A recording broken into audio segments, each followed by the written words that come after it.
All right, now we can kick it. When you're ready to speak, just hit your mic. It's the lights already on, so am I good to go? All right. All right, so everybody that's watching, everybody here, welcome to our special meeting here on the 22nd of January. Let's go ahead, Debbie, and let's call the meeting to order. Okay. Mr. Kelly? Yes. Mr. Freeman? Yes. Mr. Campbellis? Yes. Thank you. All right, so now that we've done that, let's move on to the Pledge of Allegiance. Nick, would you lead us? Pledge allegiance to the flag of the United States of America and to the republic for which it stands, one nation, under God, indivisible, with liberty and justice for all. All right. So I know that you worked really hard on setting up the agenda, and now I'm going to blow the agenda up. So let's go ahead, and if it's okay with you guys, let's go ahead and do the new business and get that work through, and then we'll come back and spend the rest of the meeting on the budget stuff, okay? So with that, first up is Service Director Kohler. Yeah.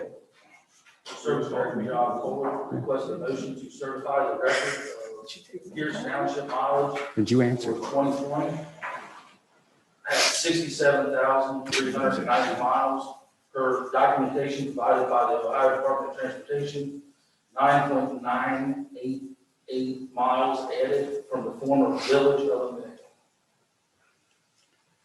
This is something we do every year to certify the amount of mileage that helps us with receiving transportation funds, particularly funds related to gas tax.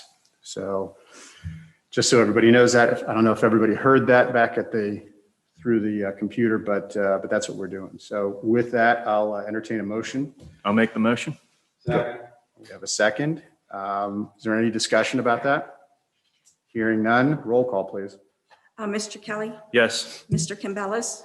Yes. And Mr. Freeman? Yes. It says 67,000. Or should that be a point? 67 point. It should be 67. Okay. Okay. Let's amend that. Okay. Okay.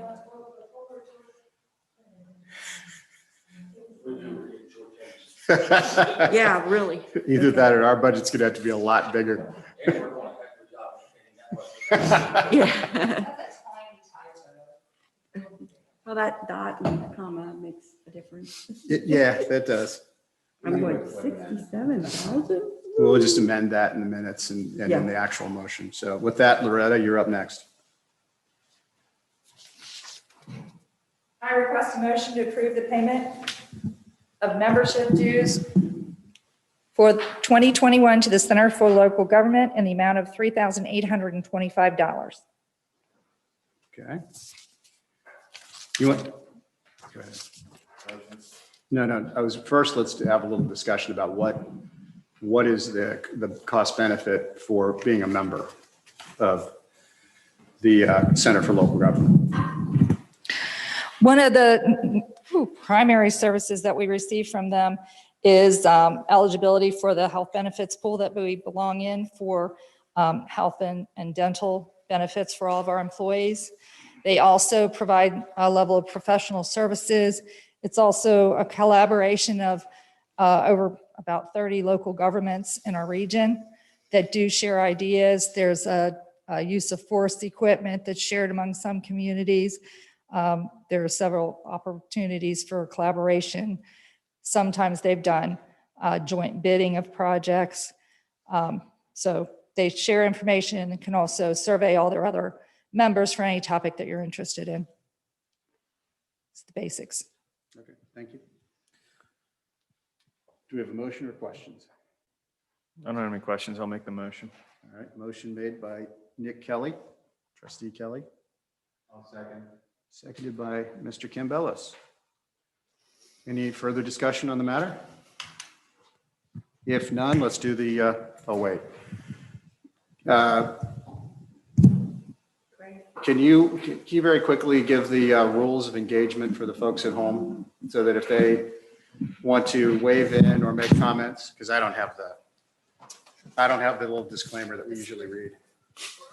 If you're in the public participating by Zoom, you can participate and raise your hand by pressing the raise your hand button on the participant panel or by pressing *9 if you are on the phone. Okay, and you'll be watching for raised hands. Okay, good. But I'll also add that I think this is the first trustee meeting that we've done a hybrid of Right. Zoom and in person. So you guys are all seeing us. Obviously, we're here, we're in person. But we are trying to work through some technical nuances that are related to this hybrid system, ultimately allowing folks to pipe in from Zoom and I think kind of broaden the realm of participation, but ultimately a little bit difficult here, I think, to start out.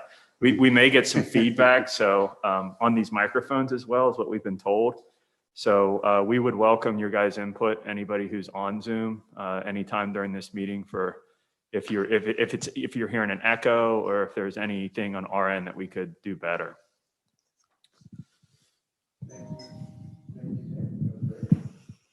Okay.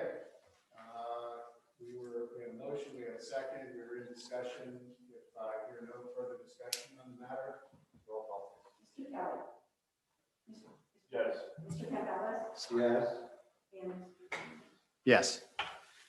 So Nick will be, and as well as others, they will be correcting me throughout this meeting because, well, as everyone knows, I don't do technology well, and we don't get along. So pardon us for our process of moving through this.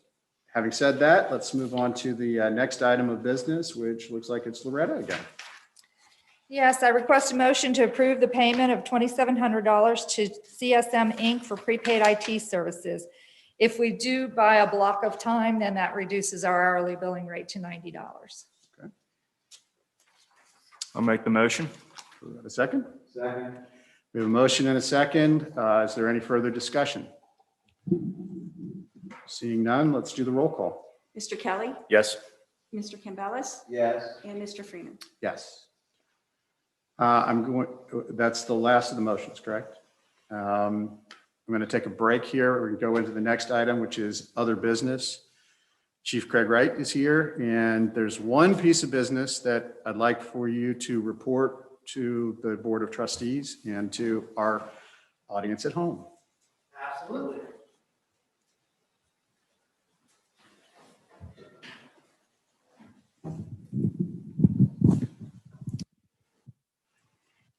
So we were made aware of a possible issue involving the Ohio River and some debris near the former Beckjord power plant. So we were made aware of that, I believe, Monday evening. So I've spent most of the week working on that. Tuesday, I did go to Kentucky and took some pictures. And there is, in fact, some debris in the waterway near the bank. Looks like some things that have been downriver and floated up onto the bank. So there's been a number of discussions, communications, and some meetings this week to reach out to who can best assist us with that. I mean, that's for the most part outside of our authority and jurisdiction as a township to address, but it has been referred to several local county, state, and federal agencies to see what kind of involvement and assistance they can give us. So I had a very encouraging meeting yesterday with some federal officials that are looking into the matter to see what they can do and ultimately to get the stuff cleaned up so that it's not in the river, not impacting anything in our community. It appears to be mostly construction type debris, metal, bricks, some things like that. I do have a couple of pictures that I can share with you so you're aware, but it looks to be, doesn't appear to be any type of chemicals or anything of that nature at all. Appears to be just normal construction debris. Yeah, I could see the photos. But I was curious as to within the metal and the bricks and whatnot, there can be insulation and there can be other materials. But has all that been remediated and removed already? Or is that the thought that a lot of that stuff is already gone and what's falling into the river, it does not contain those types of materials? That I'm not sure of. I know all the hazardous chemicals were verified to be removed from the site. So as far as your oils, chemicals that were used during the operation of the plant, those have all been removed. Insulation and some of those items are present there, but I'm not sure exactly what is in the debris. So the debris that's there, you can't see from the Ohio bank. So if you're on site, even down at the plant, you'd have a difficult time even seeing what's there.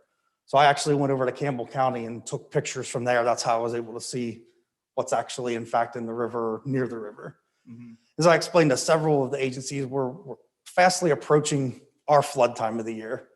Our more significant floods have occurred in February, have occurred in March, and so we're almost there.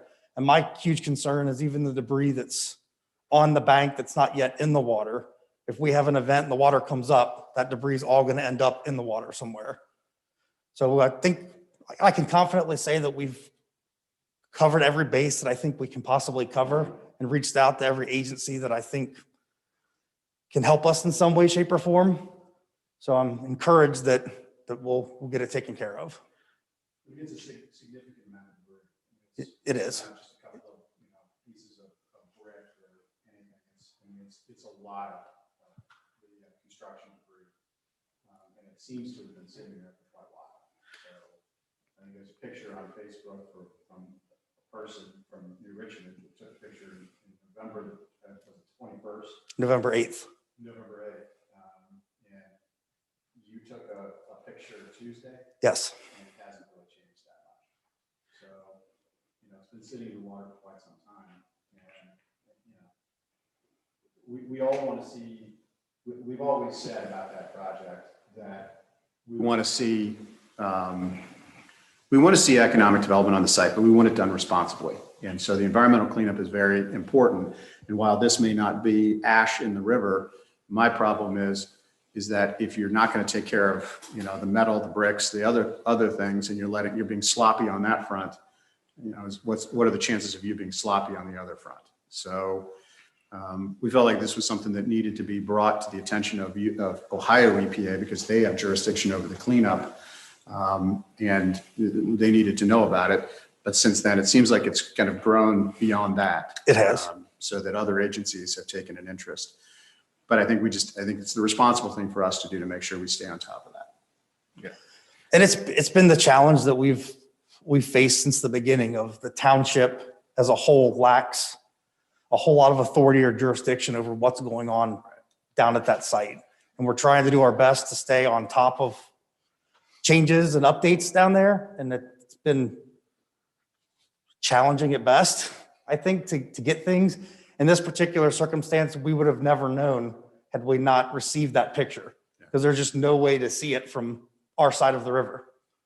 Well, hopefully the Ohio EPA does their due diligence, and we've done all we can do, it sounds like, with making them aware of it, and they're the ones really responsible for digging in a little bit more, but probably needs to be dug into a little bit more, I think.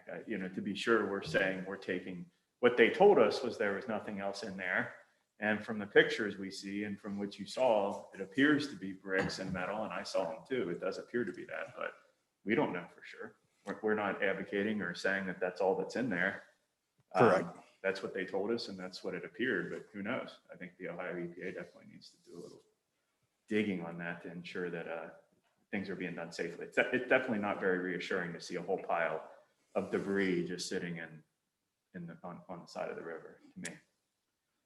I agree. And I think every agency that I've talked to this week, and there were a lot of late nights, but I expressed our extreme frustration with how the process has gone and the oversight and the lack of oversight and all of those pieces. So I think they're all well aware of at least my frustration and ours collectively.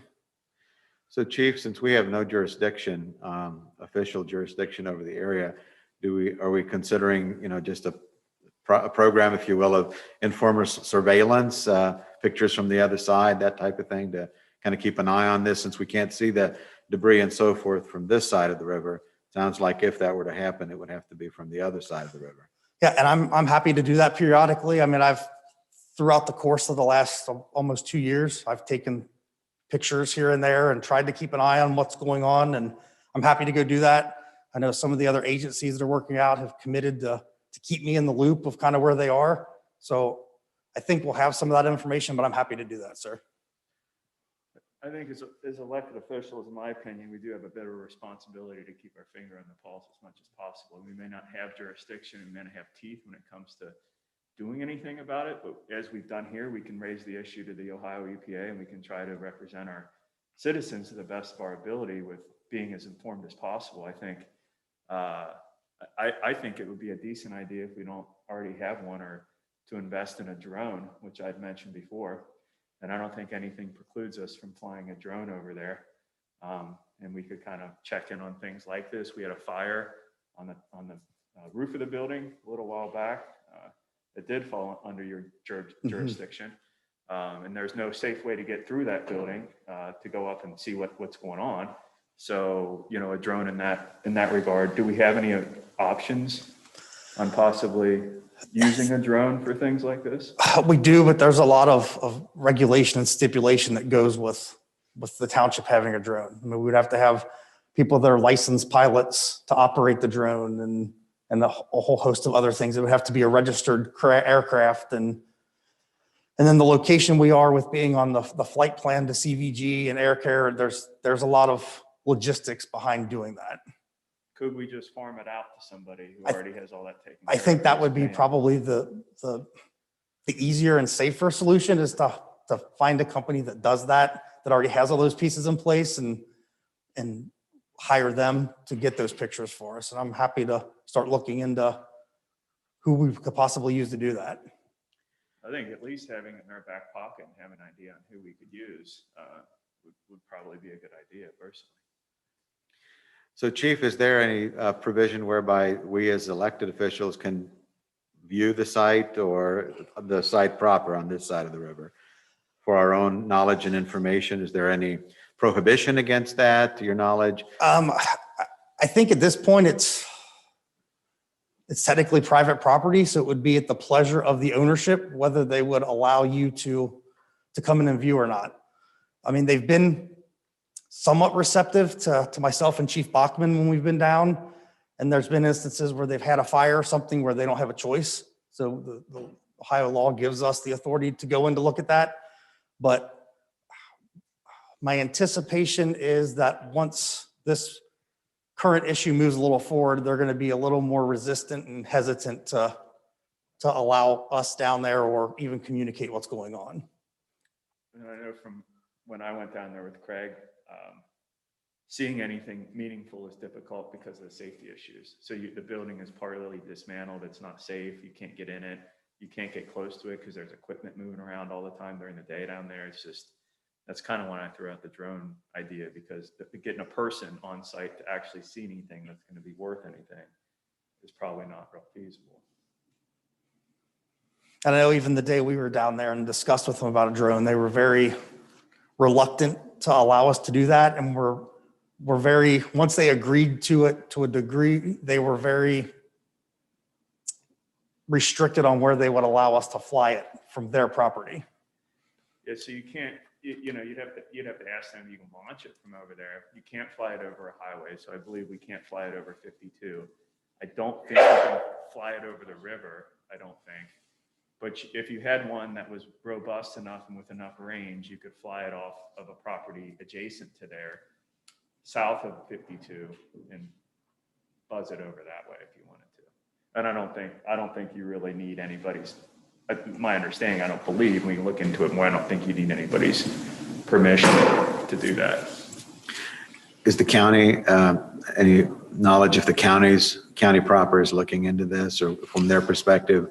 I know Claremont County Water Resources is aware, Emergency Management's aware, the Solid Waste District's aware. I would anticipate, I don't want to speak for any of the county folks, but I'm sure they've looped in all of the rest of the county administration people. And then pretty much every state or federal agency that I could get a hold of somebody at is aware. I know Chief Bachman and I talked the other day and kind of ran through what and even the representative I met with yesterday couldn't come up with anybody else that we can reach out to. So I think we've covered all of our bases. Good job. Thank you. Thanks, Greg. I'm going to depart just for one more second from the discussion of the budget. I'm just going to, for the moment, based on what we've discussed, is there any public comment or any floor discussion at the moment that anybody would like to bring up regarding what we've discussed so far? Any hands raised? Or I can unmute everyone if you'd like, but there are no hands raised. Yeah, or if you have a comment, question, raise your hand and we'll recognize you. Anybody? Okay, hearing none, let's jump into the budget. We've got basically what, Loretta, is it 3 different pieces to the budget we're going to discuss today? And just to take one step back so I can talk to these guys for a moment. Kind of the thinking, we met about, what, a week ago, today actually. Yes. And we discussed different items in the budget. My thinking is that, today is going to be a bit of a workshop. So we'll walk through what we discovered or what we discussed at our meeting last Friday. I'd like to have more of these meetings. So this is not necessarily the end of the line, but Debbie, what's the date that you have to have our budget turned in? July 15th. July 15th is when our budgets have to be turned in. You have to have a preliminary budget by what, March-ish? Appropriations. Yeah. Yes. Right, the appropriations, I'm sorry, I used the Those wrong have to be term. done by the end of the month. Okay, so my thinking is that while we may not get everything done today on this budget, there are some items that I'd like to at least push through and get at least broad consensus from this board so that we can start to plug that into the appropriations for Debbie to do in March. Then I'd like to have another session similar to this so we can continue this discussion down the line on the budget. So we can have a good debate, discussion, whatever you want to call it, and allow the public to see us put this, make this sausage that's going to be the Because budget. right now, we're just on temporary appropriations, so. So that said, that explains what this is and what the documents you see in front of you are, the stuff, I guess you sent that out yesterday, but we'll walk through these so that everybody understands what it was we did last week to bring this proposal to you guys. And I guess we're not really going to take action on this. Yeah, We might at a future full board meeting, but we're not taking I'd action like on to this. take action if you'd like before I start doing my permanent appropriations, But at least we have the consensus amongst this group. We can Right. bring it back at the February if meeting you'd like. and vote Mhm. on it as a If motion. not, I can go by what we're talking about today, Probably better if we try to tie these into motions so that at least we're if you'd all, like. Mhm. there's a paper trail that says we're all on board. All on board. So then later on, Before. so later on, everybody's not like, I didn't hear that. Well, no, you voted for that. So, so anyway, so what you have in front of you, we're focused right now on the road improvement projects, but we're also going to talk about the garbage and waste budget as well. And there's a lot of moving parts. We've got some grants that we have to find local match for. We have some big projects moving. And so let's kind of dig into this. And Debbie, if you could help me through some of this stuff, because we wrote it on a flip chart Mhm. last week. And so translating it from flip chart to To this. Loretta did a great job. Right. Loretta did a great job, but since we're the authors, we don't, We might have actually have to pull the flip chart out. so we can- Yeah, we got it. But having said that, let's start off by Loretta on this sheet. First of all, are there any questions from the two of you before we move forward? Not yet. Not yet? Okay, cool. Yeah, I'm hoping there are. I'm hoping there are. But what you're looking at on sheet number 1, we've included the fund balances for motor vehicle, gasoline tax, road and bridge, and permissive. And the numbers on the top, those are the account numbers that appear on our budget. So motor vehicle is account number 211. So you don't think that those are the years? Yeah, I know. Because I did Kinda it looks first. that way, doesn't it? I thought that at first. I So, did too, Alan, I did too. I so said, those "What?" are the account numbers. So when you look at our budget and you go down the list of items in our budget, that's how they'll be coded inside the budget. And so what we have on the next line is the fund balance as of the end of the year of 2020. So this is what our carry forward would be on each one of these 4 accounts. Right, as of 12/31. Right. And so then the next line is estimated revenue. So the estimated revenue on this is 22,432. Seems a little low. No, that one is always low. Okay. Okay. Isn't that done by the county, provided to us by the county, estimated revenue? The motor vehicle, that is based on, I'm trying to think. You want me to explain each? Yeah, go ahead. The motor vehicle funds are distributed by the County. 5% of what they receive based on road miles in each Yes. township. I'm sorry. Yes, That's the okay. tax That's right. is distributed per state collection on gallons sold. and In then the county. distributed to the communities. Yeah, Road and Bridge uses the inside millage, yes. and permissive is vehicle registrations. Okay. Those are the sources. So that's why motor vehicle is low. Right. That one's always low. Okay. We don't get very much into that one. So then, of course, naturally, when you look at the subtotal revenues, that's just the estimated revenue plus the carry forward on each of those accounts. So, that would show that our revenues for 2021 would be about 69,469.67, just for motor vehicle. And then you go across the line for each one.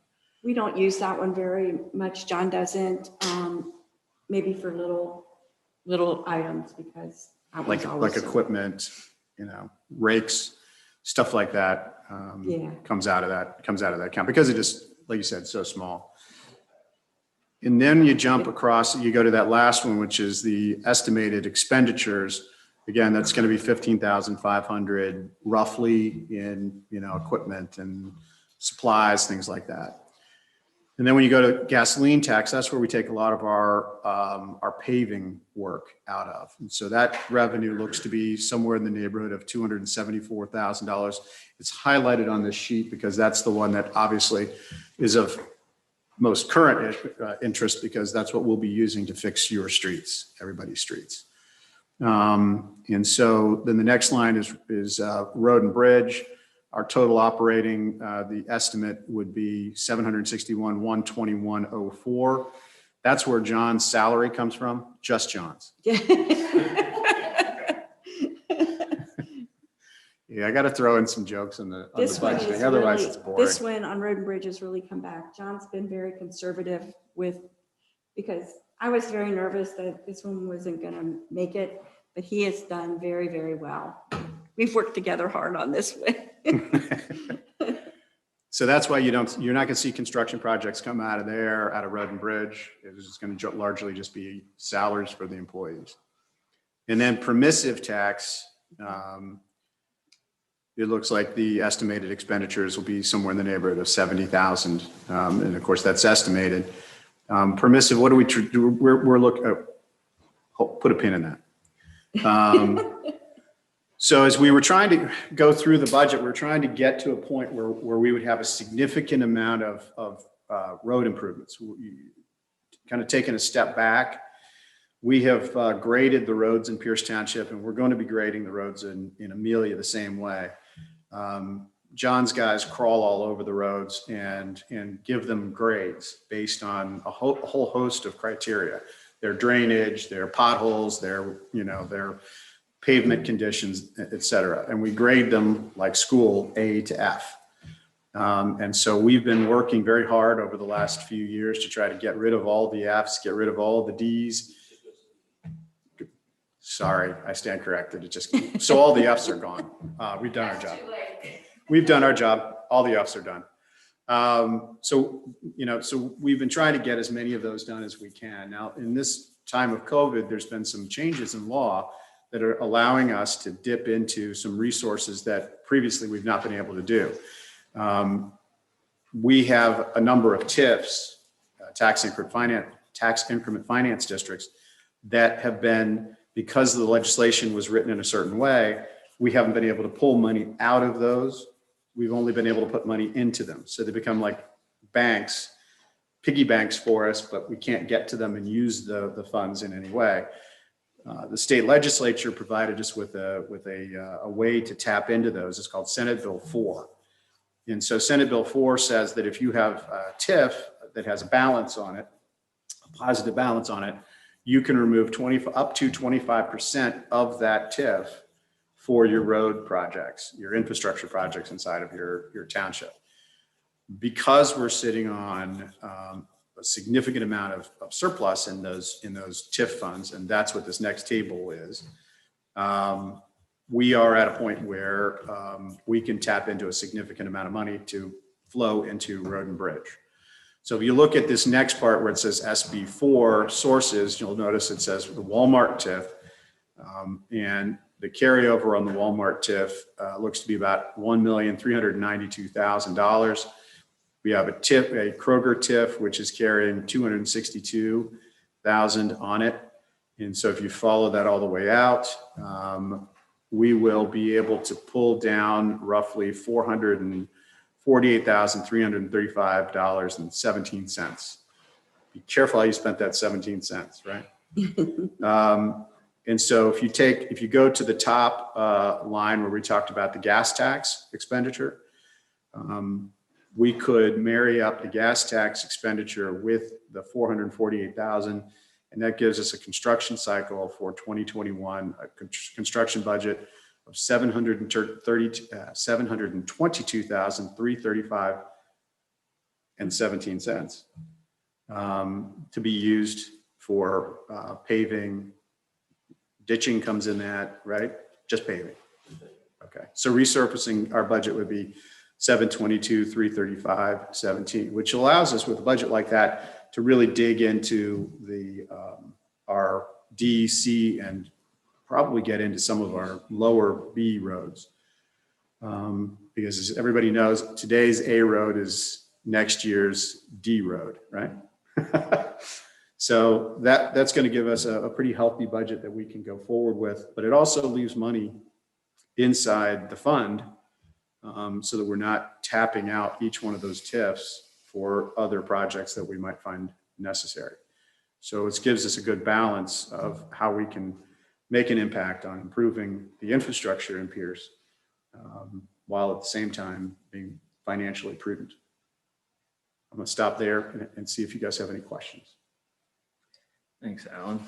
So the fund balance prior to 2021 is essentially what we anticipate having in the fund at the end of this year. Is that correct? Say that again. The line that's labeled fund balance prior to 2021 adjusted, that's just our revenues minus our expenses. Right. Our revenues plus our beginning balance minus our expenses. So essentially what we would plan on having in that fund at the end of this year based on our projections. Well, because there will be other expenses that he takes out of some of these items, yeah, so that's part of it. Okay. You know, John does spend out of these other line accounts.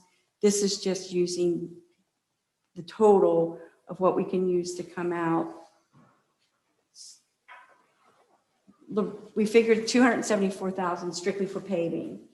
And then anything else that John would use, which isn't probably a whole lot because he doesn't, maybe he'll buy gravel out of one of them or different items like that. So we're hoping that we'll at least have at least 150,000 left to use to carry over. Okay. That's going to make him tight. It'll be a lot less, but then with what we get in next year, we'll bring it right back up for some paving. Mm-hmm. What we were also thinking about doing is doing some of this in phases. So instead of just doing an entire construction budget, construction phase, the way we normally do, which is, we go out to bid in like May or June, somewhere in that time frame, we would try to watch this gas tax, because gas tax fluctuates throughout the year. And so we could see more in that fund or less in that fund based on how much people are traveling and using gasoline. So if we see that the fund is coming in, and we get a report on that monthly, so this would require that we track that on a regular basis, probably get a report at every board meeting of how much the gas tax is bringing in. So that way we know what the next round could be.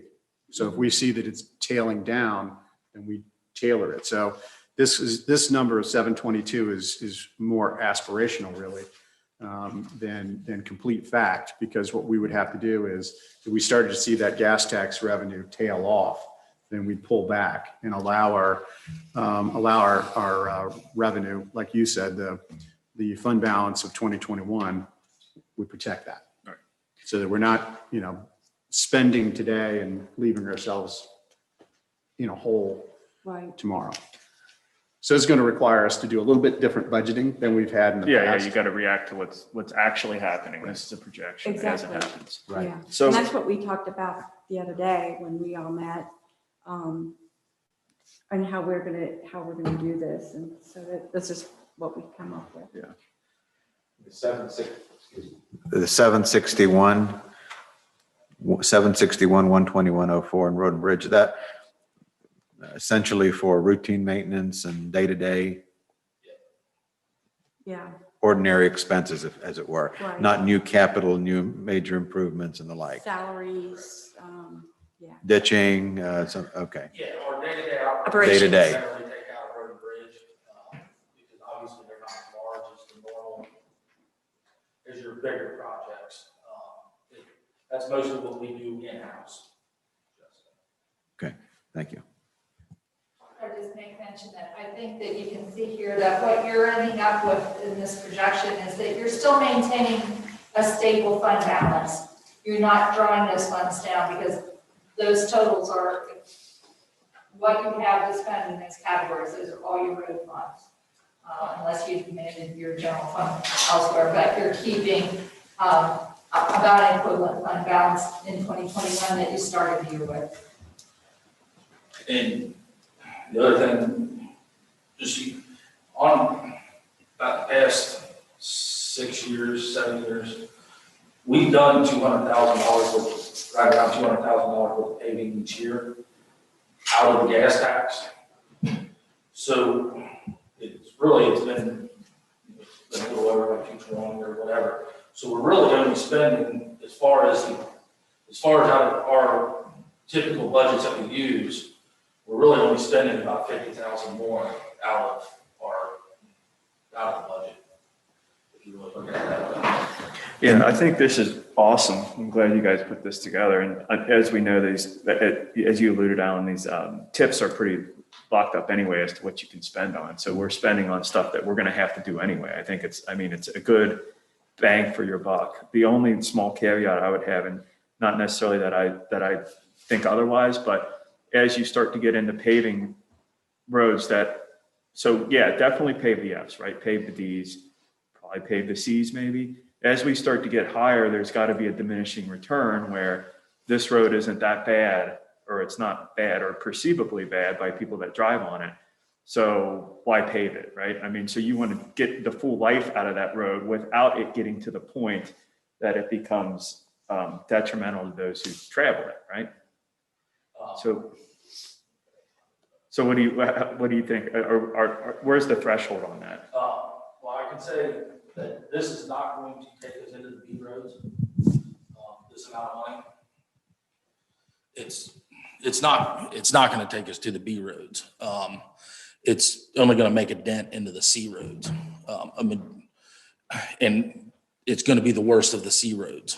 It's not going to be, that could technically, be a D if you really wanted it to be. So is what this will do is basically catches up.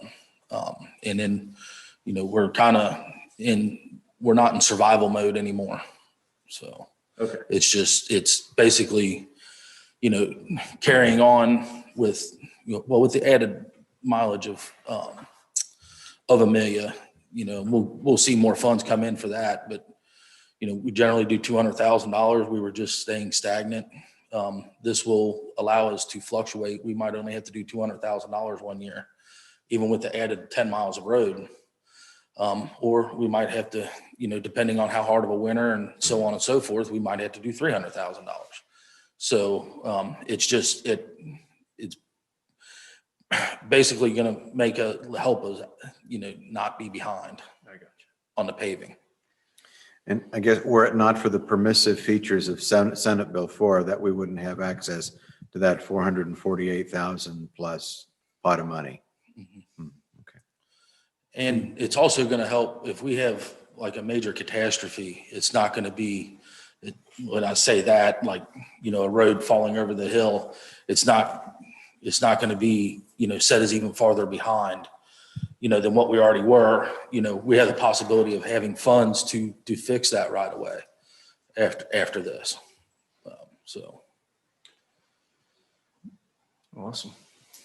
So this really just does give us more flexibility, I think, in our budgeting, plus a lot, gets us farther along. So I do want to make sure that the two of you are aware, and anybody else who's listening, there is, in anything, there's some risk.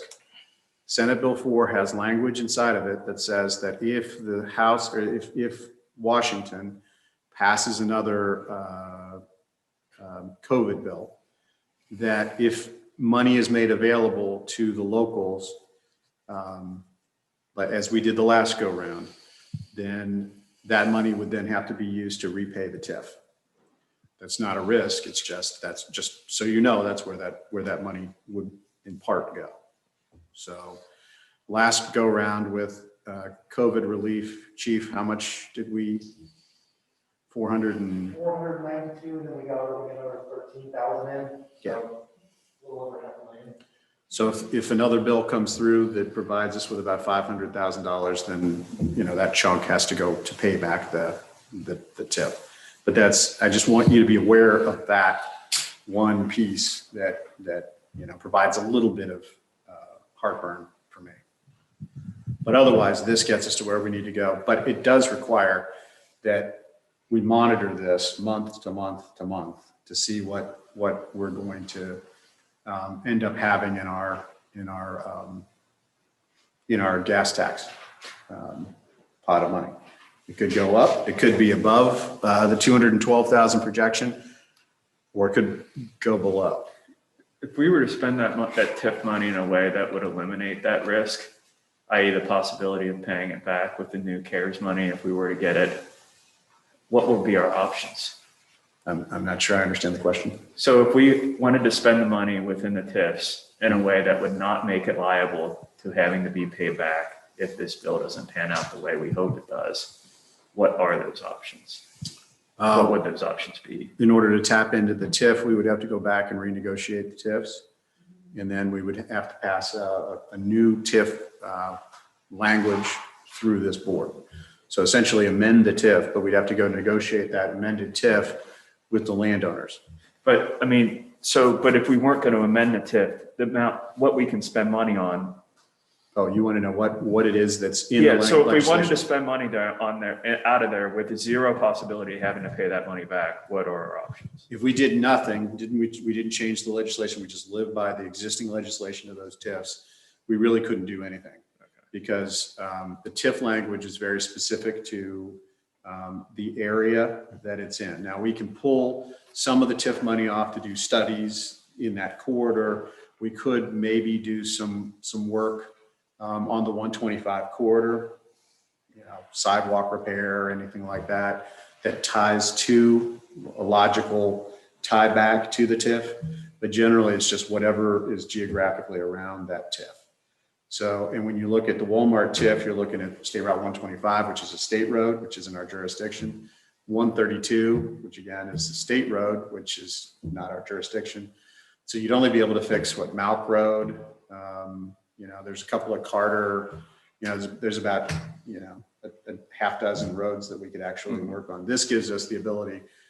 Senate Bill 4 gives us the ability to take Walmart TIF, which is over in Hamlet, and use it all the way over on Pond Run, or we could use it, anywhere else in the township. So this is, we wouldn't be able to do any of that. We might be able to take a few thousand if you've got a drainage issue over by Walmart or by Kroger, and that would be about it. And to be sure that that's not necessarily inherent to a TIF, it's specific to the way these TIFs are written. Yeah. Specifically, so. Yes. The TIFs that we're writing now have limitations because many of these TIFs that we're writing now are residential TIFs. So they're very different from a commercial TIF. Commercial TIFs allow you to do a lot of different things. You can buy fire trucks, police cars, a whole host of other things on a commercial TIF.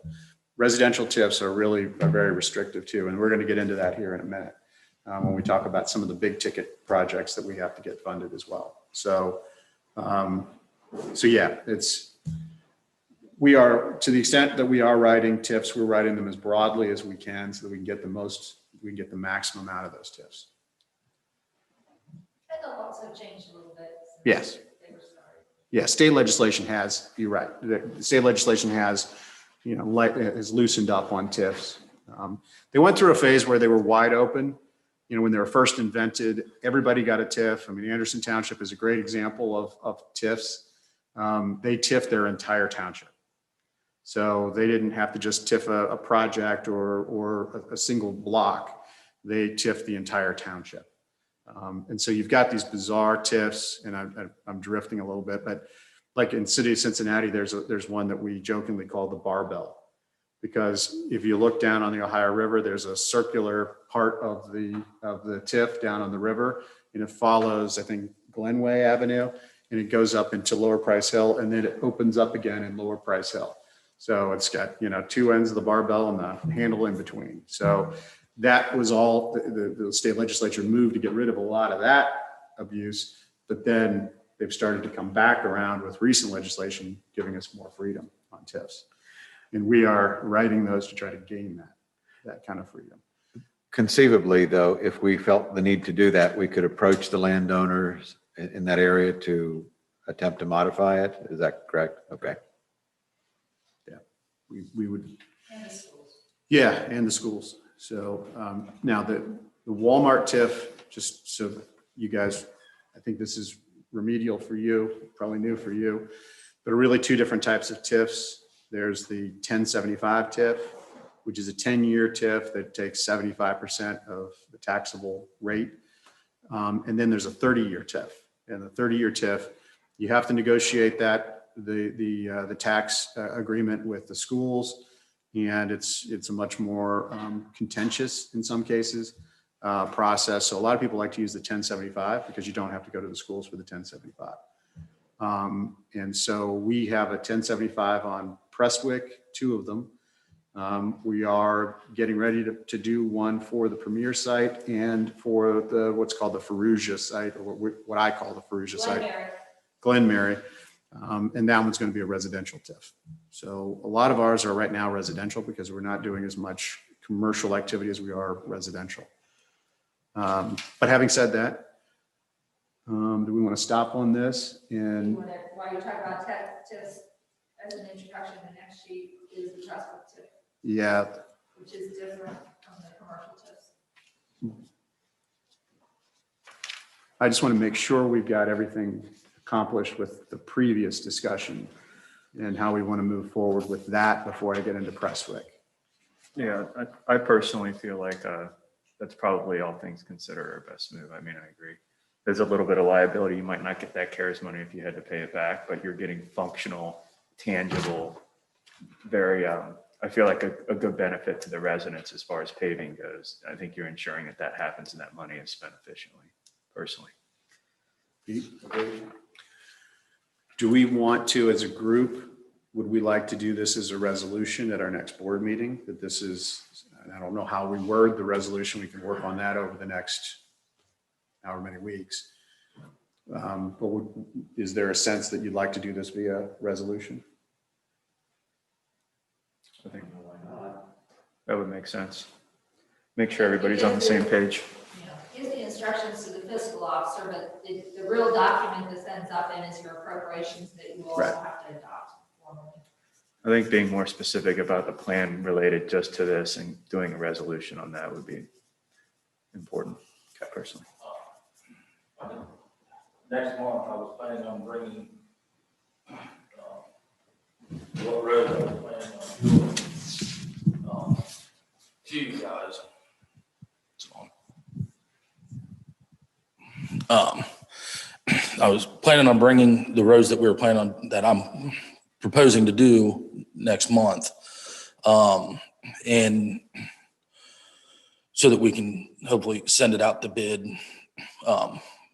as soon as we run it in the ad or whatever, go through the process. And so is what I need to know is, are we putting it out to bid for the full, for every road that I've got measured that comes up to the 722,000 or, or close to that?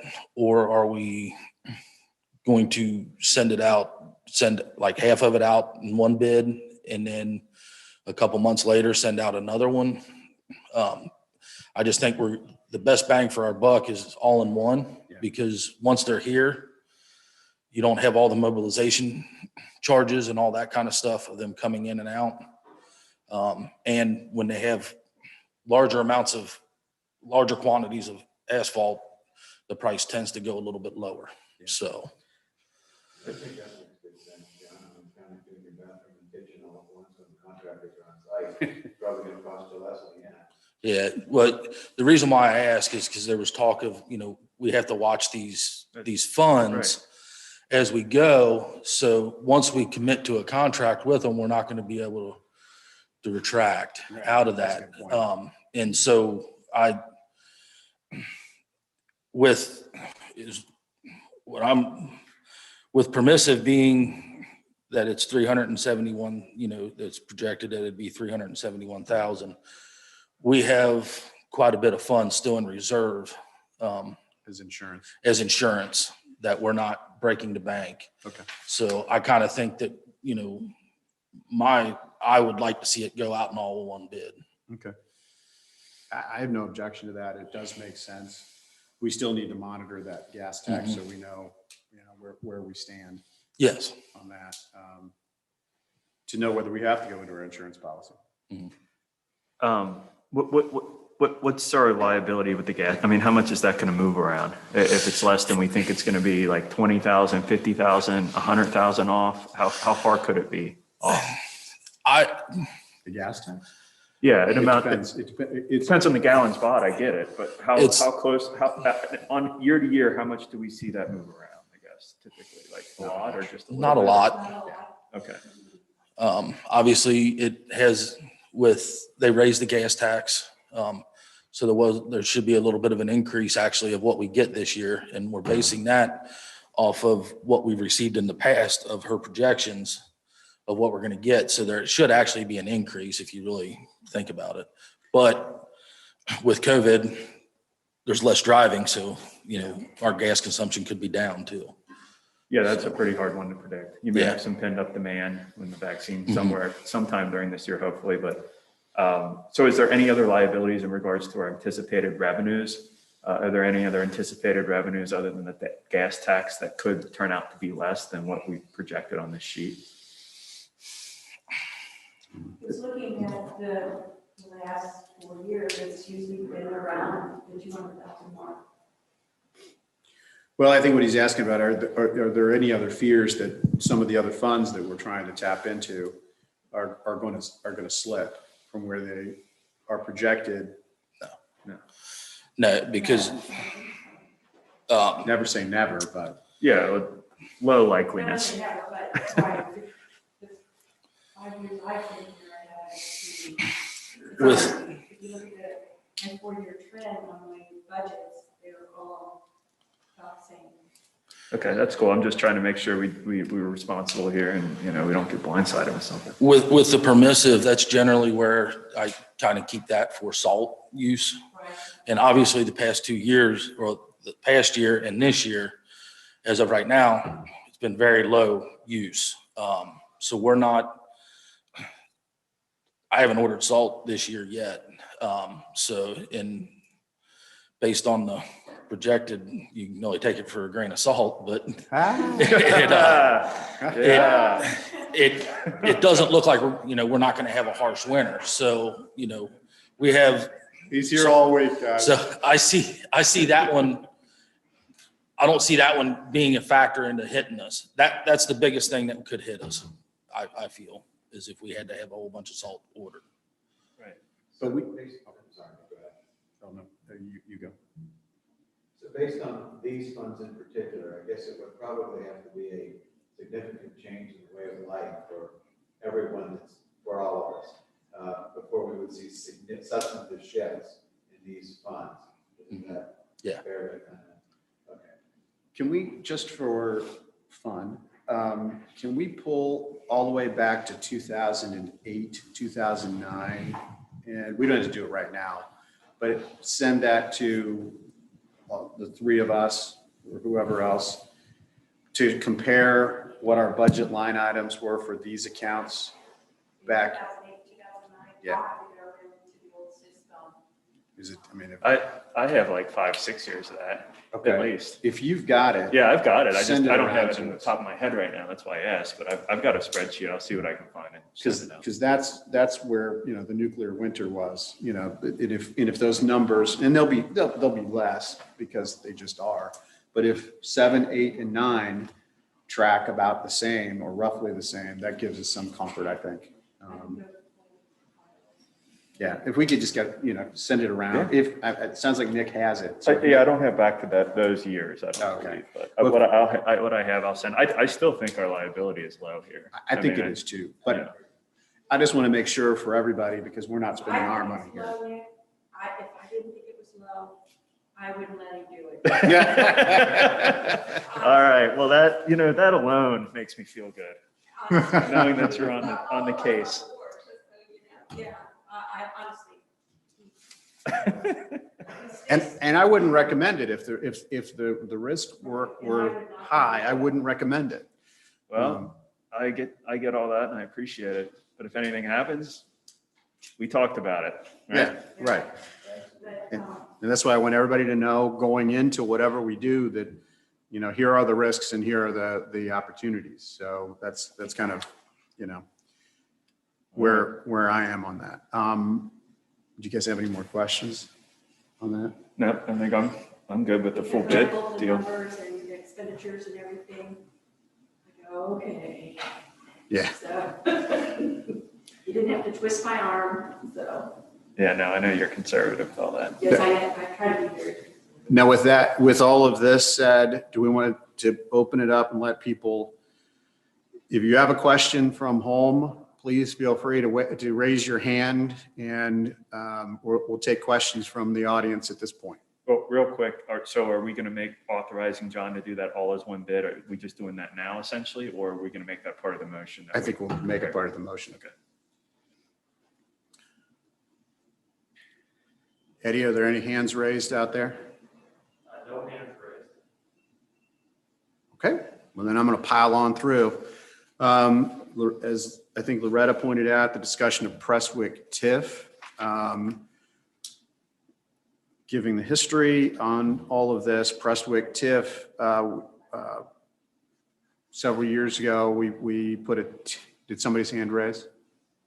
No, I was just dancing in the stone, that's why I didn't see the numbers cross the bottom. Okay. Alan's chomping at bit. He thought somebody was interested in And I was this. like, he's like, there's somebody hand raised? Somebody has a question? Somebody's a nerd like me and wants to know? Come on, I want to talk about it. There's people in the audience right now going, yep, that's the way he is.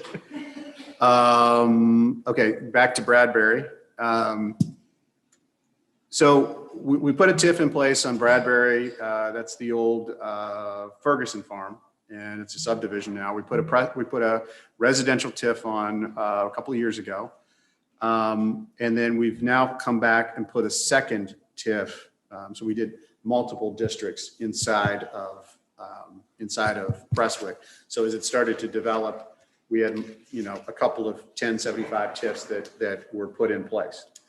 At this point, Prestwick TIF 1 has generated roughly 96,504 in revenue and is sitting in there in that fund at this point.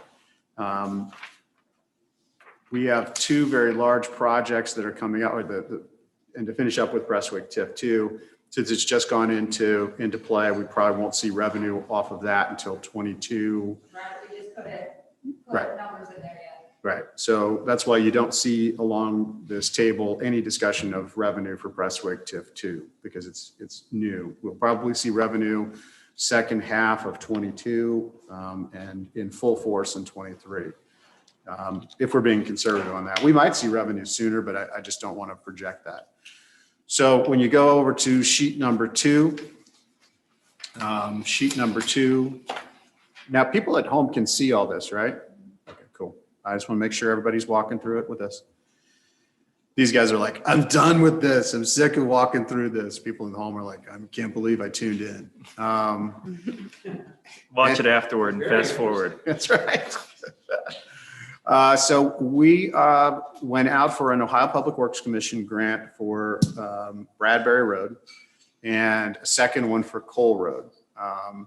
And what this page shows you is the nature of that request. So the total cost for the Bradbury Road project, and this is just a phase one of Bradbury Road. So it's from Oakland Farm down to about where the curve is on Bradbury. So that's going to come to about $599,000, just under $600,000. We received a grant in the amount of $293,510, and we received a loan from OPWC at $305,490. Now, the beauty of those loans is that they are 25-year loans, and they are at 0% interest. So when you figure that all out for what we would have to pay on the loan, which is two payments per year of $12,220, our current budget roughly just to keep Bradbury open is about $20,000-ish to maintain the road. So at that point, we're looking at $12,220, $6,000 twice a year in order to do a rebuild of the road. So that will be one section. We'll come back to do another section at the bottom of the hill, but there's a lot that has to go into that. So that's why we're doing this in segments. How do you eat an elephant? One bite at a time. And then Cole Road, again, OPWC, the total cost for Cole Road, and as everyone knows, Cole Road is slipping into the creek.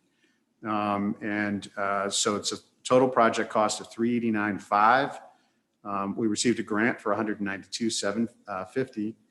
And we are required to come up with a local match and a loan of $98,000, $98,375 for the loan, $98,375 for our local match. Okay. Real quick. Yeah. I thought that's a pier and plug on Cole, right? The pier and plug on, I thought that was more than 389. Did we, am I not remembering that right? We didn't have to go as far, maybe? I know, It's surveyed after the initial grant application, revised it for the second grant application. Okay. yeah, I think they were anticipating having to purchase some right away, that kind of thing, but I think they found that they didn't have to. Okay.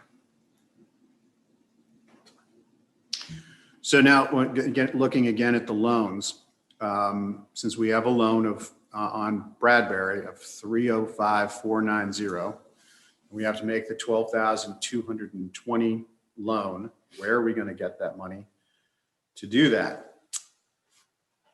Same is true of the Prestwick or the Cole Road project. Well, we're gonna pull it out of the Prestwick TIF. So right now, we've got a fund balance on Prestwick of about $96,000. We don't know which one's going to go to construction first. So that's another piece that I need to explain. Bradbury will, because we don't actually have a grant agreement yet Okay. on coal, because those won't be released until July. So the loans, just so you guys also know, the loans are not required to start payment until after the project is done. And so they also sequence how they use the money. So in the case of Bradbury, grant money will be used first, and then they'll move to the loan funds.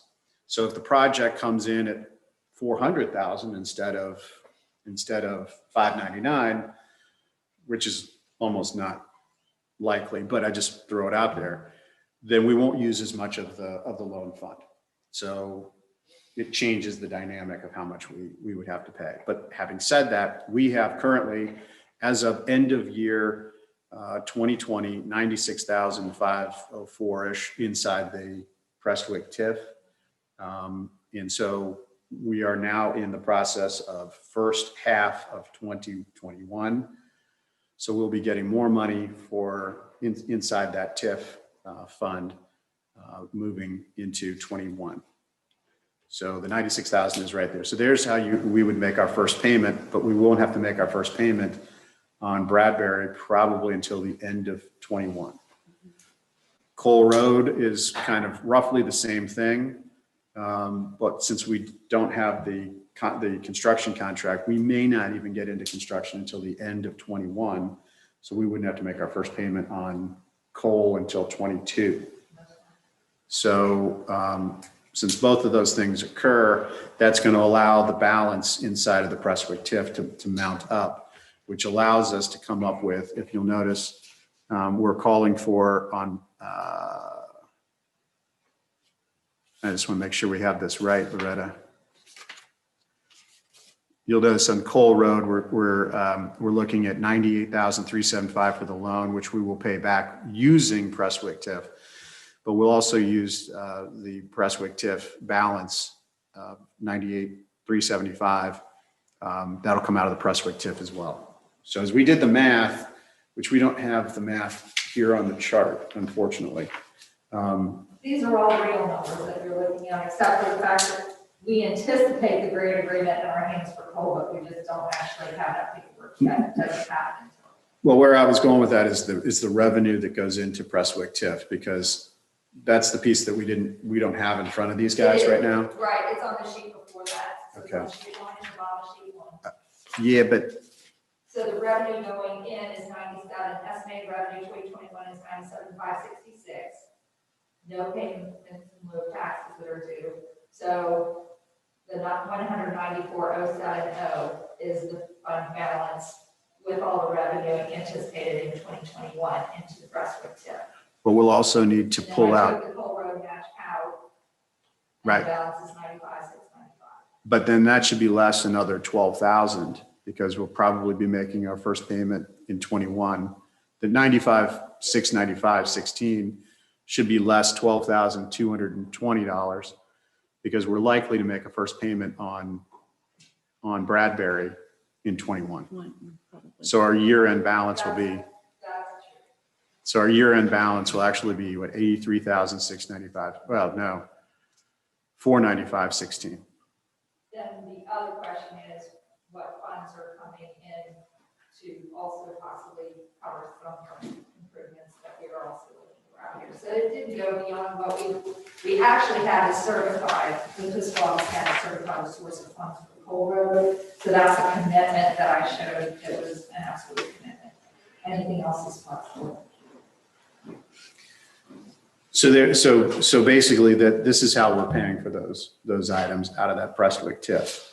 And so as you subtract all of those items, you see that we end up the year with about an $80,000 year-end balance inside Prestwick TIF, which would allow us at that same time to do some other projects that have been long-term projects we've not gotten to. Like, for instance, you'll see down below the Locust Corner Park projects also can be funded through the TIF. So So there were, some of those projects include, we wanted to do new fencing in Prestwick or in Locust Corner Park, where the baseball field is. So it doesn't look so prisonish. Projects like that would also be able to come out of that Prestwick TIF. Legally, Prestwick, it could come out of the Prestwick TIF, and financially, fiscally, it can be taken out of there as well. So that leaves us with a balance on hand. So we'd be able to cover the cost of the local match for coal, and we'd be able to cover the loan payments. Out of Prestwick. Out of Prestwick. Right. And that's before we've even seen a dime come in off of Prestwick 2. And Prestwick 2 is written the same way as Prestwick 1. So projects in Locust Corner Park, other projects in that area can still, we can pay for these things out of that fund as well. So like I said, we haven't even projected that here today. It is a smaller tip though. Fewer lot. But it will add some Yeah. to this bottom line. Just so you know, the parks application is due on Tuesday, so John and I will be meeting sometime later today to try to pull it all together and work with Debbie to see what we can pull out of Prestwick TIF as our local match, as well as other places that we can pull together to as much of that funding as possible. So basically what we're looking at is if you take the total construction in the previous sheet of 722, 335, 17, and then you add it to, certainly add it to what we're going to spend on Bradbury. What's that, 599 roughly? That's going to give us about a 1.3 million roughly construction season for 21, which I think that sets a record for Pierce Township. You're busy. And it's all buttoned up and it's paid for. And I don't think it's going to have a drag on the budget of 22 or moving forward. So we're not leasing the future to pay for what we're trying to do now. And in some ways, it's actually clearing the field because you're getting some of these projects done that need to be done that have been kind of hanging around but for cash. So that means in 22, we won't have to do these things. They'll be off the books. We'll have moved on to other projects we haven't gotten done. So I think this is a responsibly laid out plan to get at some of these projects. Agreed. Looks like it's all got to be done, right? You might as well leverage these funds. It's a great layout here. So it looks like we'll probably have some traffic issues and things of that nature that, we need to consider alternate routes and the like. All that will be planned out, I'm assuming in conjunction with the county engineer. Yes. Loretta, just out of curiosity, what do you, or John, both, what do you think that the proposed schedule would be for Bradbury? They want to advertise this month, so they said by June to be under construction. I thought it was, I think they were talking like late March to start on doing, hopefully we can get somebody started in late March. So. And the other thing too about Bradbury, just as a reminder, the county is working with us too on Bradbury because the widening and improving the water line along that road. So the first thing to move in is going to be the county water company to dig it up so they can put in new water lines. So then once they're done, then we move in with rebuilding the road. So March-ish. And how long is the total project, do we think, approximately? There'll be how long is that road going to be closed, do we think? I do not know yet. It hasn't gone out to bid. Haven't talked to the contractors yet. Yeah. They're ultimately going to be the ones that, know how fast they can do things. But as far as the road part of it, I don't really know about the water the water main. But I can't imagine the road part taking that long. So I don't think it'll be closed for the entire summer, Yeah. but It could be open, it could be closed for what, a month? I would say it'd be closed longer than a month. I think we should do what's typical and tell everybody it'll be closed for like 5 days and then have it closed for like 3 years. That's typical. Can we say it's gonna be closed for 5 years and then keep it closed for like 5 days? That's how the I mean, highway yeah. stuff always goes, right? I would say you're probably looking at a couple months. How many? So I would say a couple months, just guesstimating. Okay, any other questions about? Just to remind you on Bradbury, we are actually hiring a contractor for the county water line as well. The county is going to deposit funds with us, and we will be paying those bills. Debbie will be paying those bills. She can't wait, along with our engineer and administration overseeing, other than the county overseeing their inspection of the water line. Improving those payments. That Claremont water over there taking the road.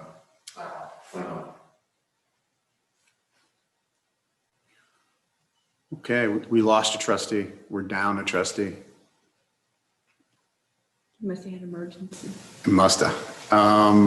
With that, I guess you want to let if there are any questions from the audience, wave your hand or actually raise your hand, I suppose. Nothing. Give us a message or unmute them right now. We can unmute them and see if they want to ask us questions. How many folks do we have on, Eddie? 5. Okay, I can't quite see from here. Thank you. No problem. I'm just sending out a request to unmute here and. So Mr. Rosser's unmuted right now. He's unmuted. I am. Hey, Tim. How you doing? Doing good. So far, I'm impressed. You're what? I'm impressed. Oh, wow. Can you say that again? I want to hear you say that again. I am impressed. A little louder. I think he stopped being impressed when I begged him to do it again. No, I'm just looking at the amount of money that's going to be spent on Broadberry and Cole, and how it's being, how you're, based on the cost of the grant and the 25-year loan. I mean, it totally makes sense. And looking at the amount of money repaving is money, and I hope some of it gets used in our rich area. Well, we haven't even started, and we're not going to do that today, but we haven't even started talking about the Amelia portion, as we discussed at our last meeting, because you brought up that question about, the investment inside of Amelia. So that piece is yet to be discussed as well. So that'll be a separate discussion in our budget quest. Right. But it will, my preference, and I think my colleagues too, is that we handle it the same way that we're doing right here. Great. So I'm with Hello? Yeah, I will continue. Okay. So Alan, just so everybody knows the amount of time that some of these grants that from the time you applied, for instance, on Bradbury, when did we initially apply for that? Year and a half, 18. Yeah, and actually we applied in 17 and we didn't get anything. And then we applied back again. We did it again in 18 and changed our financial plan. And so that we ended up we were successful for that, but it can take up to, 2 years. But the biggest amount of time lately for Bradbury has been just trying to do the right of way, trying to get that locked down. Those easements. Yeah, because we're widening that road by a couple feet, and then doing some, drainage work. So, trying to work with the folks that live along that street, has been a bit of a challenge. Not so much from the dealing with the people, I don't think, but more just how do you deal with the people in the world of COVID? You don't knock on the door and say, can we talk about 2 feet of your front yard? So it's been a bit of a challenge there. Anybody else? Also, Alan, Yes, sir. on the Kroger tip, being I'm sorry. the dissolution, do you get the value of the money from the previous village? You kind of were breaking up a little bit. I had a tough time hearing you. Yeah, the Kroger tip, Yes. the value was the interest part of it in Amelia Village. Does Pierce Township able to bring in that funding into their numbers? No, I believe that TIF has to be ended because it's a residential, it's a municipal TIF, which is different from a township TIF.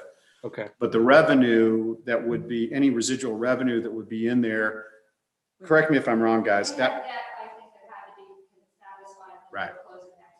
Right. So that was used to pay off some of the debt that was incurred because of other work around that area. Okay.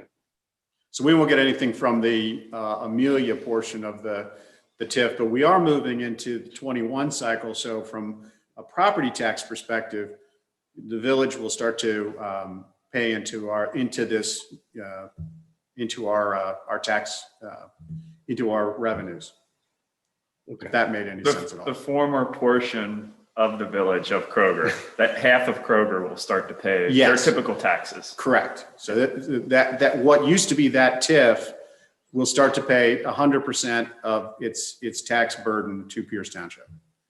Okay, I believe that's what I was, getting. I didn't explain my point very well, but no, that's. Well, actually, it's entirely possible that it was misunderstood on my end because I'm dense.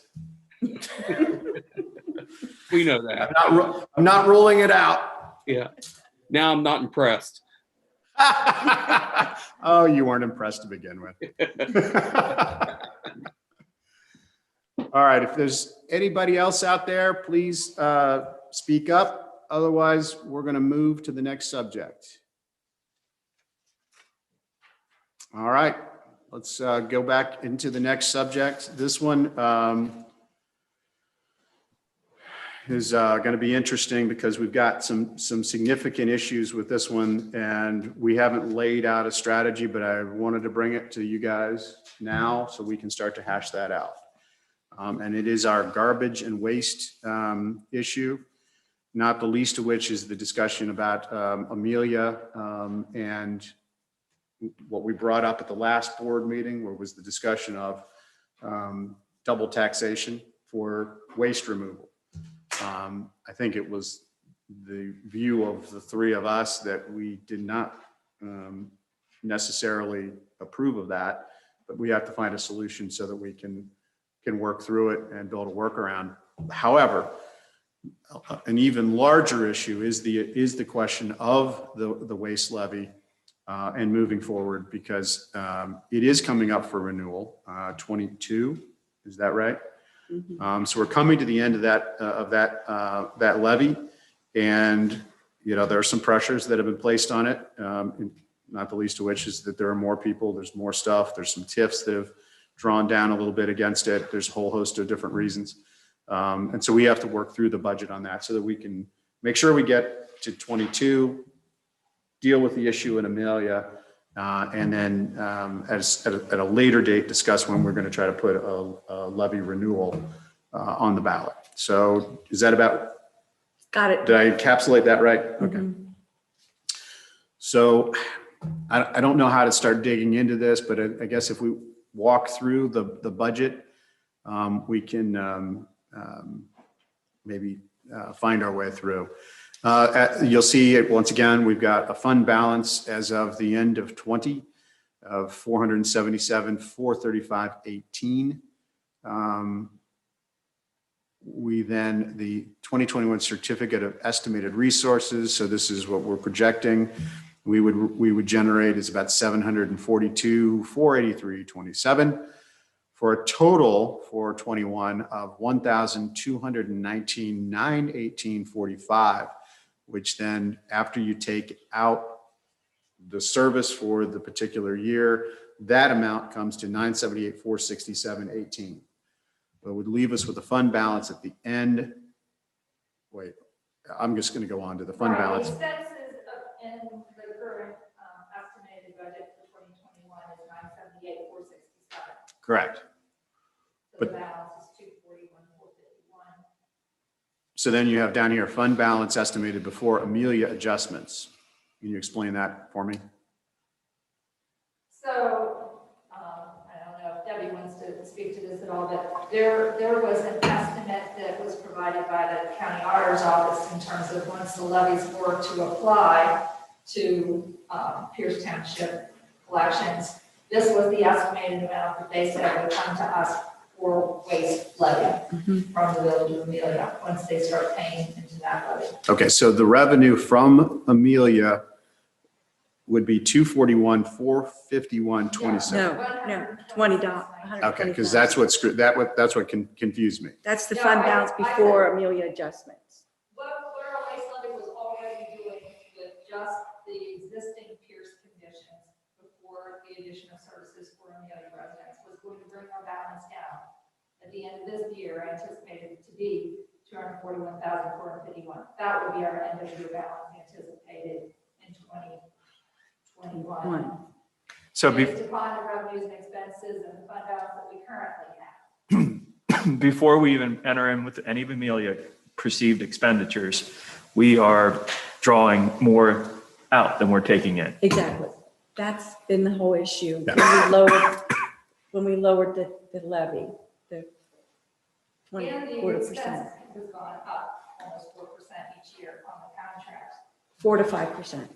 Which is probably fairly typical by design with a levy like this, but we have an atypical circumstance with the addition of Amelia. Right. That's not normal. Yes.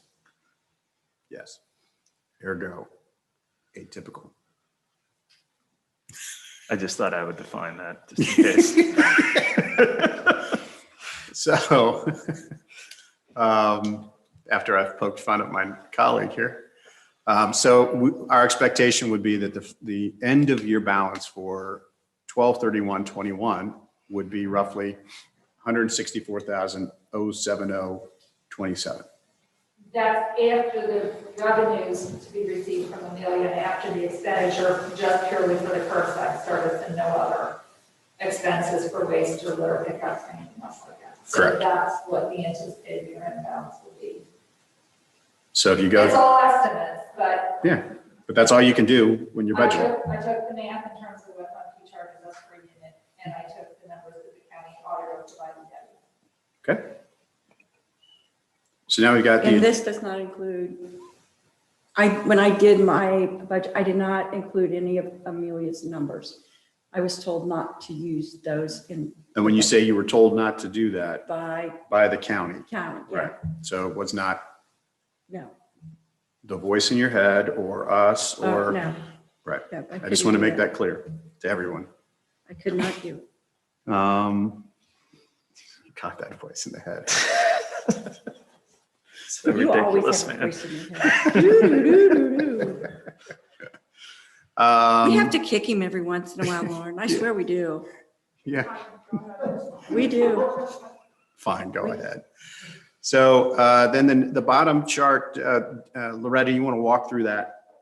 That's just showing how I did the math in order to come up with the $198,000 expense and the estimated levy revenue, just showing that, the shortfall between the actual expense of the number of units that Rumpke had given me. Of course, that varies because there's more and more units being built every day, it seems sometimes. Times the cost, times, 12 months a year. The actual revenues, again, because our cost of contract, I think, has continued to increase on us based on when we established the levy back in 2017, that will also have a shortfall to serve the familiar units. Of 77,381. But that's all combined into coming down to that end balance that you'd be starting 2022 with, in the same year that your waste levy is going to expire. So the Amelia contract, if I'm looking at this correctly, as it stands by itself, would bring in the 126.19. Yes. So I think it's also important, not just so everybody can kind of understand, I guess me included, is that typically how these levies will work inherently is that you start heavy on the front end with taking in more than you need, anticipating that costs are going to go up. So you start taking on average more than you need on the front end, you have a surplus, and that surplus will slowly typically dwindle as you approach the end of that levy, because costs are increasing, but revenues are staying stagnant. Yeah, pretty much every levy, Works that way. you start off with a baseline, but then your expenditures eventually, your revenues really, because of state law, really don't increase that much. But what you wind up with is that your cost is going to go up exponentially versus revenue. In terms of the amount of money that you're going to raise. So if we were to put this on a graph, and considering that this levy is up in 2022, we are approaching the point where our expenditures are starting to meet are starting to exceed essentially what we're taking in. So your projection, let's say just using this 2021 revised estimate of expenditures, that's going to be over $1 million, and your resources are going to be about 900,000 when you go into 2022. Again, you're going to have to put that levy on, and then I'm not sure what kind of lag time you're going to see then between trying to continue to provide services before your levy's in place, passed, and then you have a new collections period. So in trying to predict what we'll ask on that levy, we've looked to use numbers such as these to, I guess, help us come up with an estimated amount to request. Yes. But we also know what it's telling us is that other than the garbage contract now, and we used to be able to pay for litter collection and certain other expenses, which will lead other budgets, because they were legitimate waste. Laura's time to take all the phone calls, answer all the questions, that's been billed to this. This is just purely taking the per unit contract cost that we have to pay Rumpke and nothing else. So this tells Debbie that she can't take any other expenses out of that. Yeah. And this is really the road that we're on. Which it looks, We'll barely be able to pay the contract cost by the end of the year. Right. I want to back up real quick in general terms. When a levy gets passed on a ballot in November, typically, when does a resident first pay taxes on that levy? Let's say it would get passed this year in November of 2021. When would the first dollars of taxes get paid into that levy typically? because it's always in the rears for collection, because when you pay, because, how do I want to put this? You're paying, it's always like 6 months in the rears. So when that levy would go into effect would be probably the second half of 22. For the second collection of 22. So halfway through 2022, you pay for the first time on that levy that get passed in November Right, 2021. right. Now, when our garbage levy first got passed in November of how many years was the levy? 4, 5? 4? 5. Is it 5 year? 5. So back in 2007, 2016, Yeah. it got passed probably November, But then and started in 17. we lowered it 0.25% in 17. It was just before Yeah, it was you and I when we About came on 17. board. Yeah, it was 17. 17. So 17 being the first year that garbage levy was in place. How do we pay for the garbage services if we didn't take in money till halfway through 2017? There was already There a was levy another one already there. there. Oh, This was a renewal Renewal. with a. this with a wasn't the reduction. first one. No. Oh, Okay. no. But the first one, I would imagine that if you have a brand new fund, you have to create you can't pay any expenses out of it until you. You can do Just an like the county advance. auditor tells us we can't count anybody else's money until it's received, because we're on a cash basis. So the way, Right. so the way it would have worked historically is that the way the township used to do garbage is that the township would negotiate the rate, but then the individual homeowner would make the payment, Like Amelia used to. like Amelia used to Right. do. And so what you would do is that they would remain on that contract until the revenue is assembled. So up to the first, that first half of 22, let's say it's a brand new levy, that first half of 22 would remain on the existing contract. Right. Until revenue is inside that fund to pay the new contract. And the revenue inside the fund would be provided via taxes.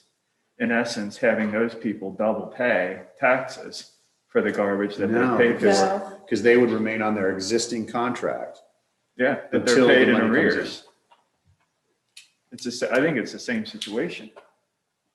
I'm just thinking practically speaking, arrears is how taxes are typically taken in, but they're usually done on departments and things that existed from the inception of a township, so it's hard to theorize about. It's hard If to, you were starting a police department, let's say, because some communities have decided to go, to the county or whatever, and then they decide to bring it back in later. I would say that they're gonna have to establish a levy for a period of time before they can begin to hire staff to create that police department.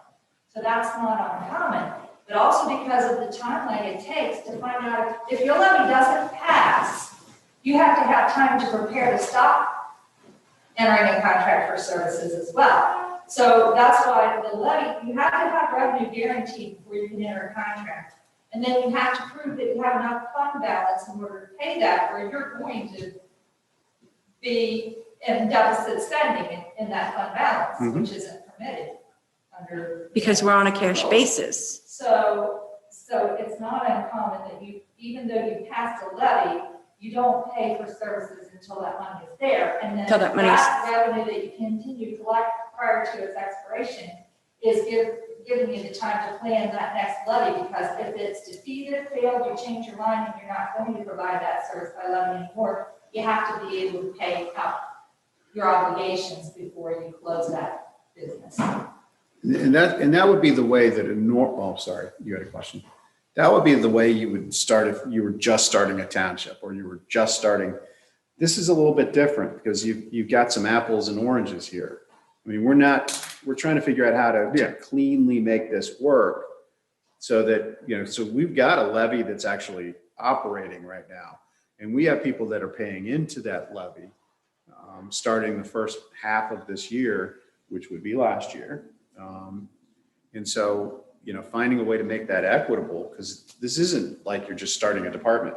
This is very different from that. And, so I do think we need to spend some time thinking about how we can make this equitable, or as equitable as we can make it.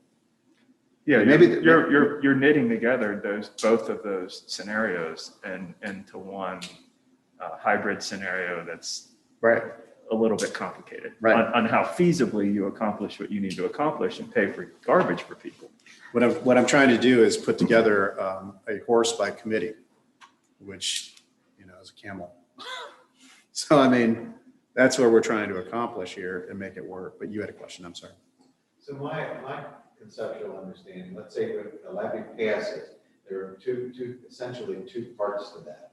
Number one would be the imposition of the levy, when the levy takes effect, when the property owner begins to be responsible for being a participant in the levy. And then there's the collection. So that follows 6 months later. Am I understanding that correctly? In other words, let's say the levy it was voted upon on XYZ day, we assign a date of the date for the levy to actually begin, and the collections will come in 6 months after the fact. Is that? Mm-hmm. And that's how taxation works, in my understanding of it. So there's a date of imposition of the levy, and then 6 months after that is when the money starts to come in. A new levy, let's say, I'm using that Right. as an example. Okay, just wanted to make sure that for folks to understand that too. But with garbage, there was never, when that levy first started, and there was never a garbage levy before. Correct. The imposition to the 6 months, they didn't actually get garbage provided because there was no money to provide it. So they paid Rumpke per person with their agreement individually, maybe based on an overall arching agreement with what they would pay, but they still paid the money directly to Rumpke for 6 months. At 6 months point, they went ahead and they paid taxes in arrears for the last 6 months, but they never got service from the township provided to them for that garbage for the last 6 months. And then the township started providing service. So when you have a levy that comes into play where there was never one before, that would be the way, functionally speaking, it would have to work. And I think an element of that is applicable here when you're adding residents that were never there before. It'd have to be done in a similar way. So that's when this levy was imposed, the residents that were essentially paying up to the day when they started paying their taxes. Is that correct? Yeah, right up until, yeah. So essentially, was there a form of, I want to say double taxation, but double payment, if you will, for the residents at that time? I mean, that's what it sounds like to me. It probably would have been a half year of double, of a double Right, payment. roughly. Okay. I don't see it works Except- any differently for the new residents than the prior residents, because you're borrowing from the residents who've been paying into this levy, and it's going to cause your levy to Right. renewal faster, or an increase in levy to make up for those funds where you paid an expense and you didn't receive funds for it, when everyone else had already been paying since the inception. Mhm. Yes, and that's my point. So essentially, the township residents were paid twice, so to speak, at the inception of this levy. Is that correct? In the very, very That's- beginning. The very, very Yes, beginning, with way the same back. rationale, exactly, Right. except you're going way back. So more or less, it's the same situation, similar situation with Amelia. Similar, I see it that way. So my other question would be on the back end then, how does it work when it stops? So if it stops, let's just assume that that people don't vote for it, what it would be, 2022? Mhm. People don't vote for it in 2022, it gets voted down. When does the garbage collection stop? When the fund balance is depleted. Mhm. So 6 months thereafter, probably approximately. Right. So you're paying in 6 months early. Essentially, you're paying in arrears 6 months or whatever, but you're also getting 6 months after you stop paying Right. to So it compensate for washes that. out. So you're kind of just like, you're paying up front and you're getting it at the end when it stops, if it Right. stops. Like a deposit. Right. It gives you time to get that levy on the ballot. And all the residents who were here in Pierce before there ever was a garbage levy experienced that as well. Exactly. Essentially, they're prepaid for 6 months of garbage that they're going to get on the end if the levy ever stops. Exactly. That's what I wanted to understand, because it seems like that same concept is going to apply to Amelia at this point. Right, and it will. So really, the shakeout is the same. There's really no, let's say, for instance, the residents of the former village of Amelia are in the exact same circumstances that residents of Pierce prior to the imposition of this levy. So they're not being treated differently, as it were. No, Okay. no. All right, well, that was an important distinction for me to understand that, I think. I'm glad we got there. So how long has it taken us? Like a few hours? I think dense was the word Alan used. And I was referring to myself, not to the two of you. Great lunch now. Okay, Tim, fire away. Hey, I just want to make sure I understand this correctly. Because I've worked on appropriations when I was on council in Amelia. And Loretta, if I am correct, taxes are paid in the rears. So in other words, what you're saying is we as Amelia residents, after the dissolve, I'm going to assume, since it wasn't a new levy, that we started paying into Pierce rate for the trash contract in January of 2020. Now, if that is so, then the 2020 collection of monies will cover 2021 payments for Rumpke. Is that correct? Yeah. Under our current contract. Yes. Okay, that is correct. Okay. So with that being said, I'm looking at, the potential shortfall here, of monies. But so in other words, to explain to the Amelia residents, the almost 5,000 folks, they need to understand that we as residents had to pay double rates in 2020 due to the dissolution, so we can adapt to the Pierce Township levy. And if so, why was it a must that we jump on this levy in between contract times, the 5-year contract? Why couldn't we waited and paid out of pocket until the 22 for the renewal? That's a good question. Because the levies are applied by the county, and legally, we began to collect your waste levy, therefore you're eligible for service starting January of this year. But what he's saying is there a way that you would leave them on their own contract basis until the renewal, which would then put them in cycle with everybody else. Correct. I can't wrap my head around that. Then they would be double taxed, because then we'd be paying and we would be in a position to be receiving their waste levy money when we need to provide a service for that. That's legally our obligation. Just like police and fire and the rest of those will begin to receive those levy funds as well. So your answer to that is simply we are required to do it this way by law. By law, we collect money for that purpose. We have to provide them that service because that's why we took your money. So that gets you back, Tim, to what, the very beginning of the dissolve movement, which we had to sign the agreement with the state that said we would provide services. Okay. So when we did that, then we were obligated to provide all the whole array of services that Pierce Township serves to every resident. Okay. That's bound us to that. Now, is there a way around that? I don't know the answer to that. Legally, I don't know. But I understand what Tim's saying. Yeah, and I understand what he's saying. it's a smooth way to get it resolved. If you were to say, we won't be collecting that tax on you. We'll wait till the levy is renewed and then you're folded in. But if the levy were to get renewed and they were folded in, they would still pay, just like residents when the levy started, for 6 months for their own garbage collection.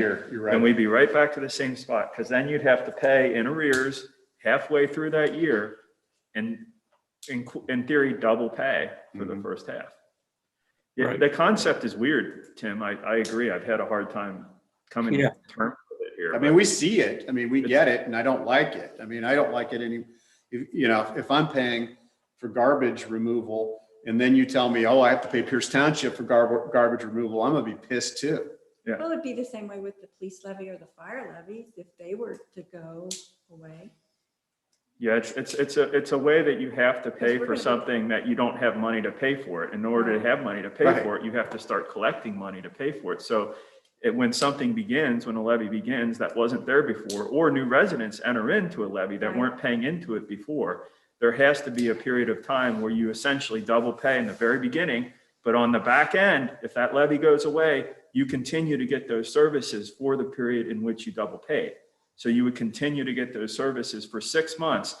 And when that 6 months is over, you would not pay taxes for that 6 months. It would already be gone. Right. It's a staggering of payment. That's an odd staggering that overlaps the payment from last year to an extent, but also hangs out on the back end without an obligation to pay. Right. 6 month deposit. Yeah. Because We have a contract that's the outside, we were able to absorb and control what happened in police and fire and other services that we provide because we already kind of have our overhead covered. But we have to pay a real bill every month from Rumpke. and we're under contract with them through May of 2022. And we can't break that contract unless, legally there's some grounds for that. But the good news is that where residents are billed, I believe, probably about $20 a month now out of their own pockets, the levy will be paying less than $15 per month for that same service. So it will cost them on the property taxes less than having to pay it out of pocket otherwise. With the current levy. With the current levy. And they may, if you claim your exemptions, it's also an opportunity for an exemption on your taxes. Okay.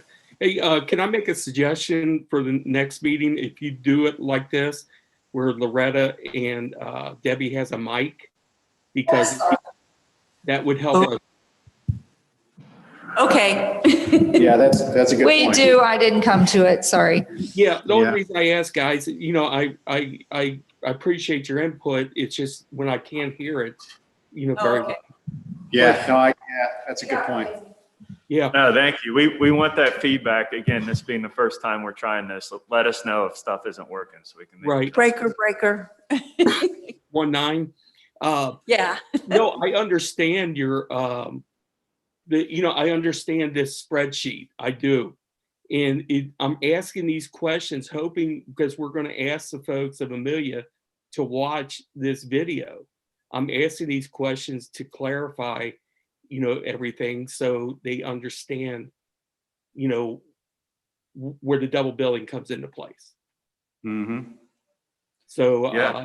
that's the reason I'm asking these questions, so these folks can, understand this. I understand it. It's just the, making sure everyone who doesn't have an opportunity to ask questions when they watch the video. I know it's hard to get your head around it, how it works, but that's the way it goes. Right. So in other words, you start a company, you have to have a capital of monies build up for the first year to pay your bills before you have actual monies for the following year to pay the bills. Pretty much. Because right now, Tim, our monthly bill with Rumpke is just for the Pierce Township is around $70,000 a month that I put out. Okay. Wow. Yeah. That's a lot of money for trash. Yes, it is. Yeah. No, that's all I had. Okay. Thank you, Tim. Thank you. Okay, but this does also bring up, there's a shortfall of 77,381 that we're going to need to address moving forward. Bless you. How do we want to deal with this today? I don't know that we're hitting a solution on it today, but let's talk about how we want to We'd have to increase the rate increase the rate for what? on the waste. Are you talking about the waste levy? Well, ultimately that's a discussion we're going to have before we We're gonna talk have about to a increase 22 it ballot back up. initiative. Yeah.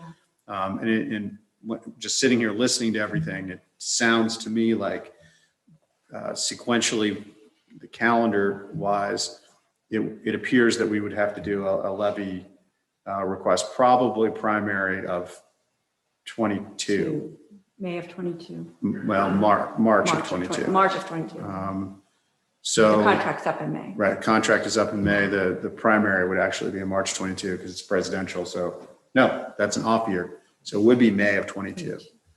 I stand corrected. I corrected myself. We had a special election. Yeah. I'm not a big fan of special elections because that costs additional revenue. And so it's easier to tag into an existing. So, so basically calendar wise, it's looking like May of 22. And what the nature of that is, I think we need to wait and see, because I'm looking at this 126.19. How sure are we of that number? That's what, What number?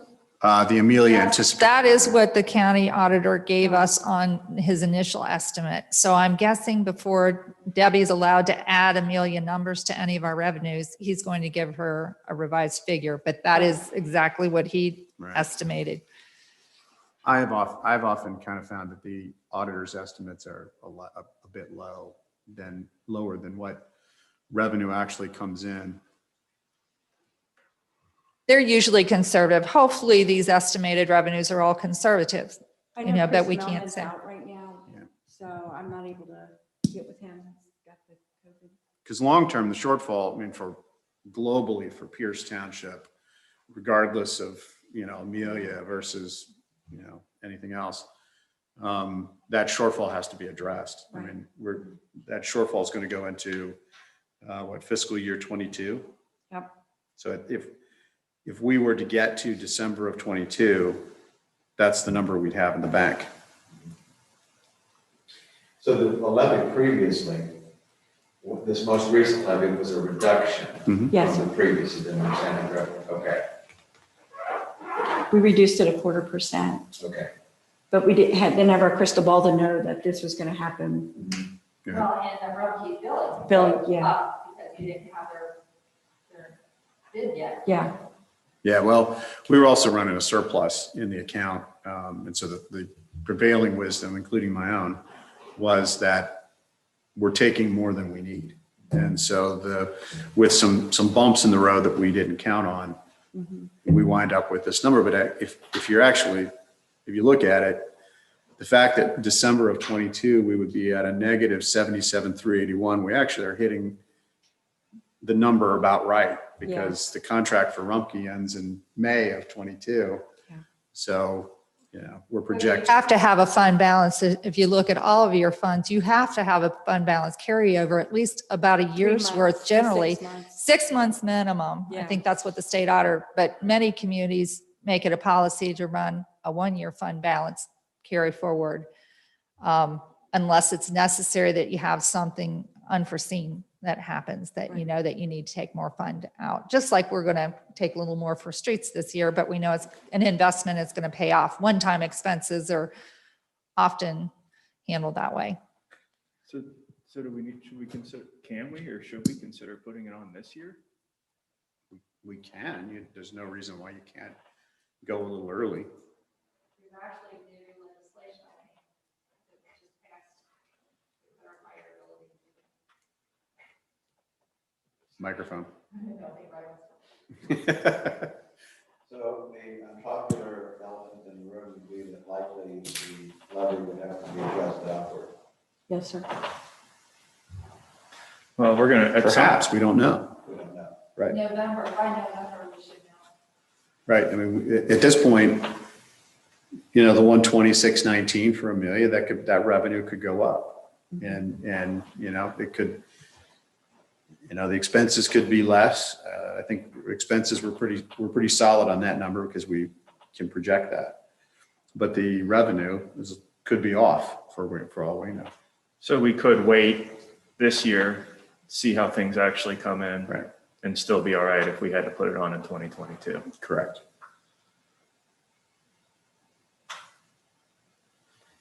Let me know. Because once again, you'd be at that 6-month mark. Yeah. Right. So let's say it doesn't pass in May of 22, then there's where your down payment would be. Right, Yeah. right. So, but that 77,381, we are going to have to address. But again, perhaps. Yeah, that is only just looking at their portion of the contract. We already were running close with our fund balance.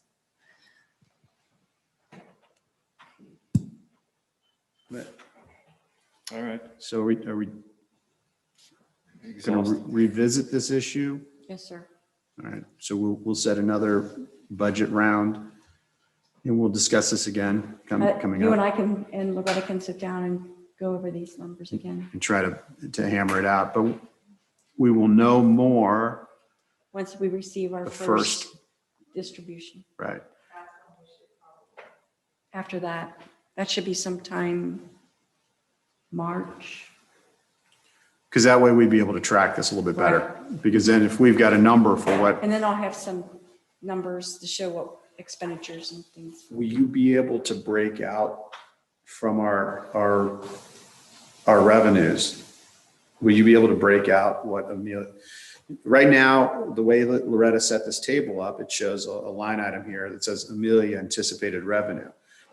After the first I'll have half to get with taxes. Chris on that. Yeah, Yeah. would you be able to flag it and know, so we Exactly can what- track that 120?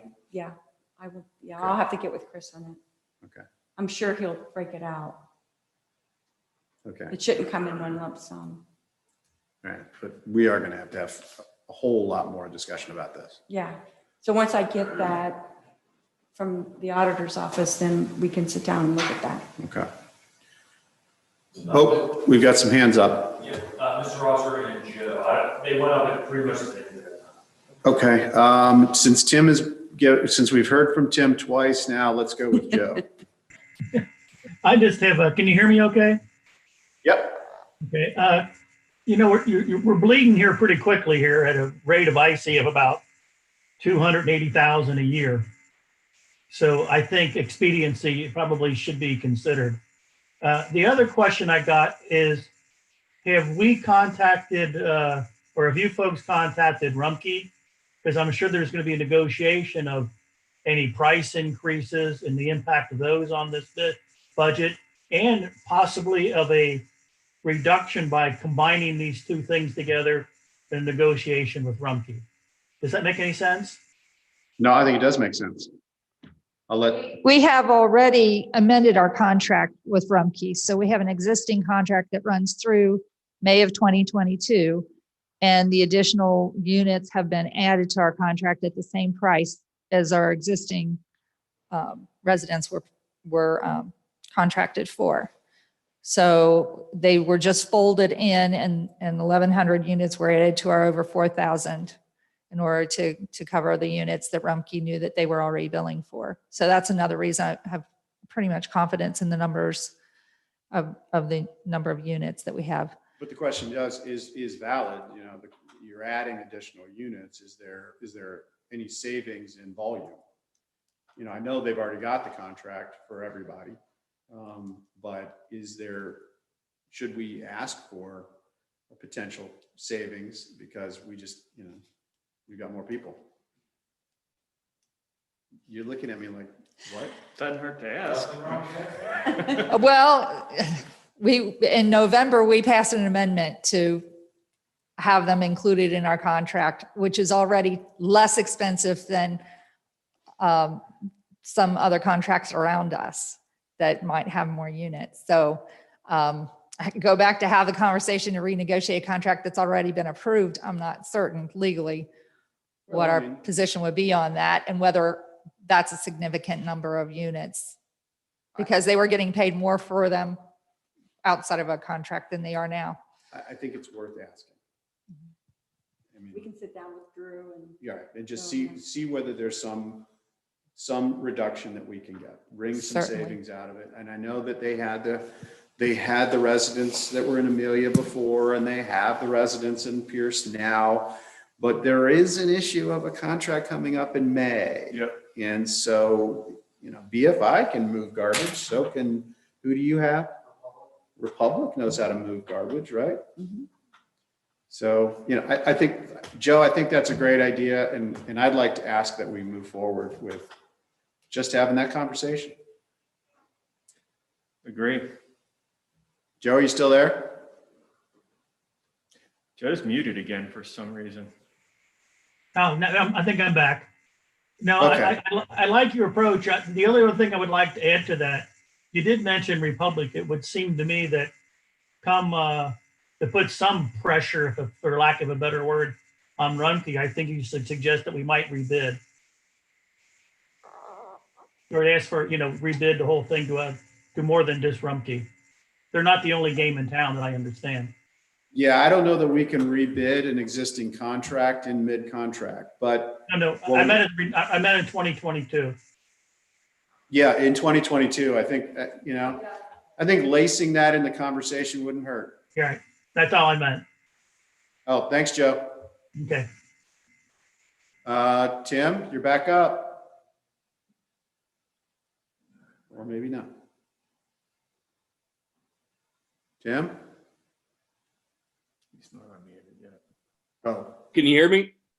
I can, yeah. You weren't unmuted and I'm sitting here, making it sound like you were slacking or something. Yeah. No, hey, I'll be brief. The thing is, Joe took some of my steam because Rumpke's not the only game in town, as he said. Number two, if I pulled, I'm in my office now and I pulled out the Rumpke contract that we have through Amelia for the period of time. We were paying approximately $231,000 for services, and with the same amount of homes. Now I'm sure you have a better rate than what we were paying out of pocket, I would assume. So if I'm looking at that estimate on the 12619, that's got to be a partial year. That's not a full, 2020 January to December pot of monies going into the contract. I mean, going into the Pierce Township, into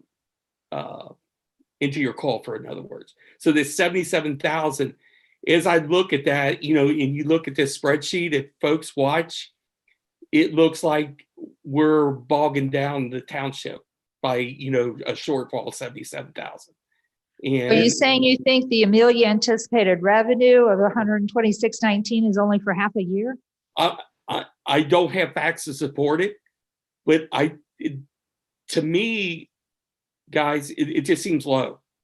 Yeah, I felt the same way, that it was low. Yeah. By how much, I again, like Tim, I don't have the evidence to back it up, but it just feels low. Yeah. But having said that, it does tie back to what the millage was on that levy and that sort of thing. So that's why I kind of want to hear one from the auditor's office, if there's a revised number that they can plug in there. And then two, I want to make a point on what you said. I don't view this as bogging down Pierce Township. I just think this is something we have to address. And so, just to make that very clear, I don't see it that way, that it's bogging it down. It's just another challenge we have to face and get through. I think we just need to wait till we get our more accurate numbers to work with to actually see. Right. And that's kind of why I was proposing that we somewhat table this so that at least the kind of the small group of Debbie and Loretta and I can sit down and see what that first half revenue looks like, to see if it matches up to the 12619. And that's why I wanted to be able to tie it to Amelia residents, so that I know that the revenue so I can follow the streams, right? If that makes any sense. And Tim, to be sure, you're also paying this, and you can correct me if I'm wrong, in a different way than what you were paying for garbage before, not just in the sense that you pay the township and then we pay Rumpke, but in the sense that you pay differently. So you used to pay Rumpke for a particular can, for a particular recycling bin, a certain amount based on that can or that recycling bin or whatever service you were getting. Sure. Now you pay an amount based on millage, which is more like how you would pay for fire or police services. It's based on the value of your property and home, I believe. So if you have more value to a property and a home, you're actually paying in more to the garbage levy than if you had less value. Wherever you sit out on that scale based on your home value is how much you're paying into this levy, just like other levies. If you have property and homes or whatever that's of higher value, you're going to pay more taxes. And that's how our waste levy works as well. Okay. So it's not by unit. I'm sorry, go ahead, Tim. Sorry. It's not by unit. In other words, if you said it was, $25 per unit times, 4,000 units. I'm just throwing a possible theory out there. Correct. That's how we pay Rumpke, but that's not how you pay your taxes. Right. Okay. Again, I'm asking these questions so the folks who couldn't ask questions, hopefully this helps. No, I appreciate that. The other thing to remember too is that I believe, and Tim, you can answer this better than to address this better than anyone else. I believe that the services that you'll receive under the new contract are improved. You have additional items that you did not have under the contract with the city, through the city. So it's going to be a bit different. The service is going to be a bit different for you guys moving forward. They are, and I dealt with Rumpke a lot on, so I can speak to that, because prior to me dealing or helping with Loretta and Laura, it really was kind of brought on by people calling and being under the impression that they weren't eligible for certain services, which upon reviewing the contract in detail, which was approximately 2 years ago that we did this, we found that they are. So we kind of worked closely with Rumpke to ensure that the services that people are paying for with their tax dollars, they're actually getting. So you get large item pickup, any large item, they appreciate 48 hours notice, but you can call them whenever and they'll come get any big item. It doesn't have to be a junk day. They'll come get it for you. They're gonna ask you that you do certain things with like sofas and beds. You have to wrap them and that kind of thing. Right. You can put yard waste out. You can, I think leaves, as long as they're bagged properly, you can bag those and they'll get those. Even bundles of like sticks and things, as long as I think they're 4 foot or less in length and they're bundled together, you can put that kind of stuff out. So I think prior to that, you guys got like a junk day or whatever, but now essentially you can put, as long as it's one item and it's big and you put it out with a little bit of notice, you can get a lot more taken on a more regular basis throughout the year than you could before. And weekly recycling. Yeah, and recycling as well. Yeah, when do you Right. guys, under your contract or the old contract, how often did you guys get recycling? I believe it was every 2 weeks. Okay. And then, I have 2 hoppers just to, that gets picked up every week. But the only thing is we could put out 1 large item per month. And then we had 2, actually the last contract, we had a curbside junk day. And, that would be in the spring months. So the only thing I could see different is, I know, the trash is picked up every week, and that's the, my main, goal is everything is picked up. But the thing is, at the end of the day, I think it's, pretty equal. Okay. And you know what? I'm not complaining about the service, but at all. So I just want to be able to, I wanted to address the shortfall versus the estimated levy amount. So Yeah. I appreciate the time on this. I don't want to spend, your guys' day on this. Oh, I do. I love this. Can I just say, I'm not trying to call out Amelia in terms of causing our shortfall. This fund was already running thin. Yeah. Our existing fund balance was running thin. So I apologize. It appears to highlight that, but it's the concern for our levy before it expires next Yeah. year. It was running thin by design, which is what we covered in the beginning of this discussion. And now we had an unforeseen circumstance, and We have to address it. we have to address it. We'll figure it out. Yeah. When it comes to that figure of 120,000, when we ask for that from the county auditor, a better number, it'd be nice to ask for an explanation of how that number was achieved, just from my understanding. I'd like to see it. And on the point of the recycling, the recycling is obviously a tremendous benefit every week. They do only pick up the red bins, I think what's in the contract, so residents can rent for an extra $1 a month, one of those big hurry Kirby's, the big green things, that you can put a bunch more stuff in. But that's on the individual resident, that extra $1 a month, so $3 every quarter. Okay. Woo. Yeah, I pay it, I like it. I do too. I do too. I think that if there aren't any other comments, then I think we'll put a pin in this. We know what we're going to do. We've got direction, so we can move forward with we'll schedule a meeting sometime, probably not in February, but yeah. But I do think we do need to schedule, and we don't have to do it at this moment, because we're going to get together again on the 27th. Another budget meeting, so we can continue to discuss budget issues. But I'm not asking to schedule that meeting right now. With that, I think I'll move on into other business. Nothing. Okay, I see no other business. Did you have other business? She has other business. If I could bring something else to your attention between now and the 27th, we can talk about it more possibly because we'll have other business on that public hearing agenda. But a lot of people are getting a little added mailer reminding people that it's time that Duke Energy prepares a customer list for aggregation programs if you're having another supplier. We are in the timeline soon where we would need to reconsider our broker and or our provider, supplier of energy. We do have Dynegy now under the aggregation program, but that contract will be expiring and therefore it will be rebid soon.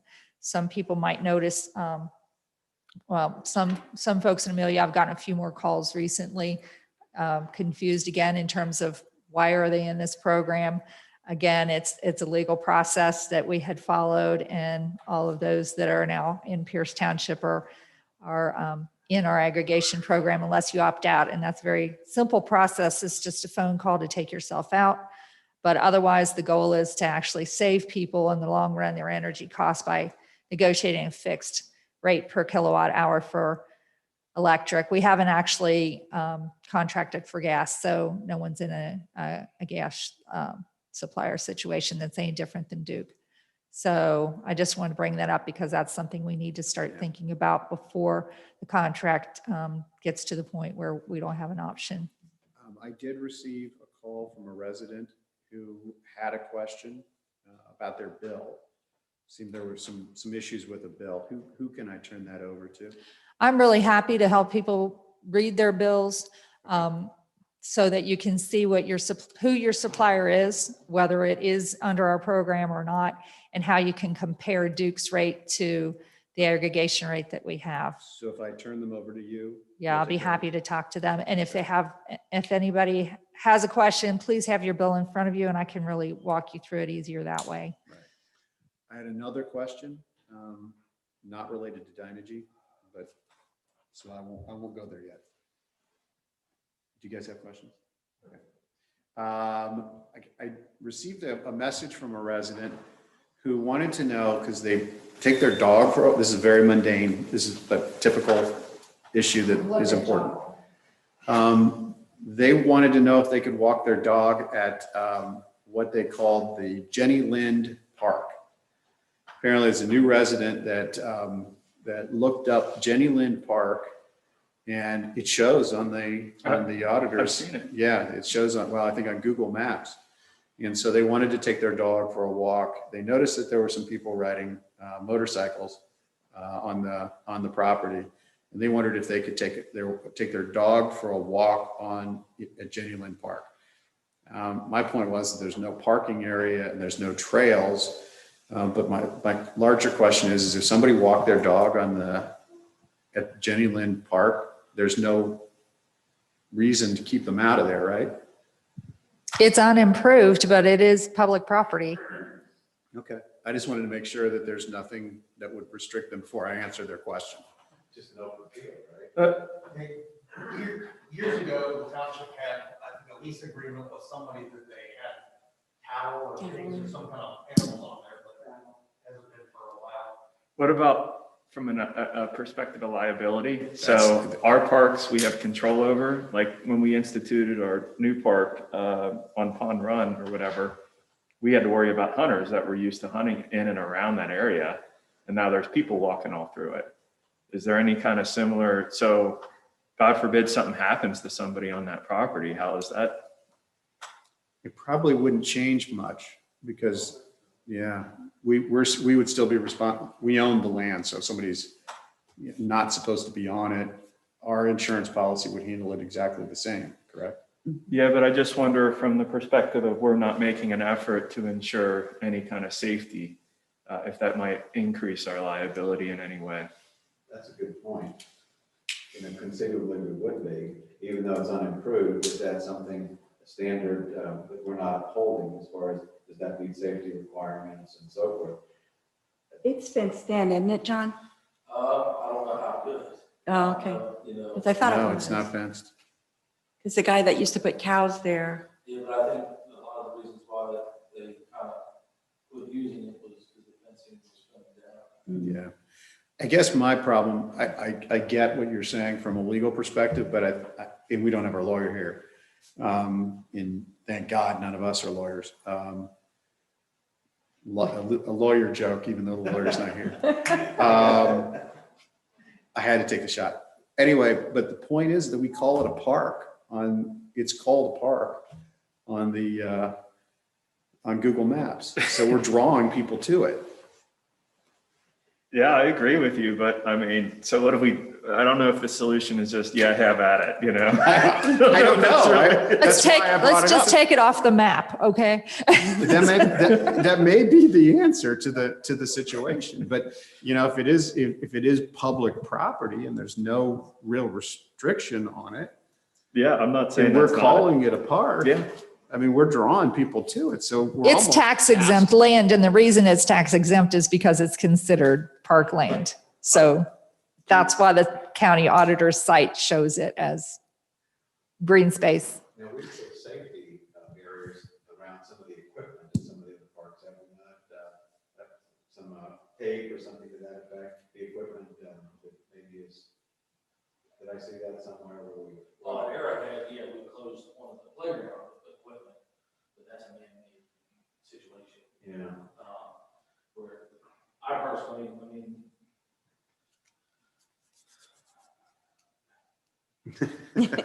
Me too. They might want you to, you know, put up signs saying that you're kind of at risk or something, I don't know. You know, it might be, you know, without Tom here, I couldn't tell you. Yeah. Yeah, I would just keep thinking in terms of like that the old backdoor property of the park, and we put trails in, right? And we did that, we had to go and we had to make sure we put signs around there that were no hunting. We had to make sure that we knew people were going to be walking through there. So we had to take some kind of step to ensure their safety. Now, let's just say we don't do that, which we haven't. And we say people have at it and they walk, and some guy who's been hunting that property and isn't really aware where the property line ends, shoots somebody and kills them, you know, God forbid. And so now we haven't really made any effort. We knew people were walking around over there. We haven't really made an effort to secure that area or to, you know what I mean? And I'm not saying I'm not saying I'm advocating for that. I'm just throwing out that scenario.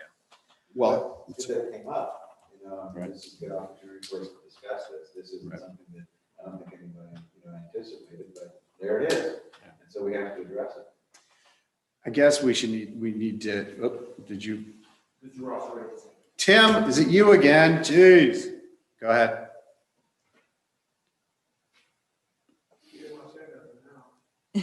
Tim? He's still muted. Can we unmute him? Yeah, I got You you. have to agree. There Hey, now. Tim, I just want somebody to say the words, longtime listener, first time caller. I'm here. Here you go. Fire away. You're on with Willie. Hey, Renee's trying to, she said she had her hand up. And Okay. yeah, and before you guys adjourn, I'd like to talk a little bit about, you know, a new, public comments about the streetlights. Yep. Due to COVID, and, you know, people didn't realize that they were going to be, not on your part, double bill for trash.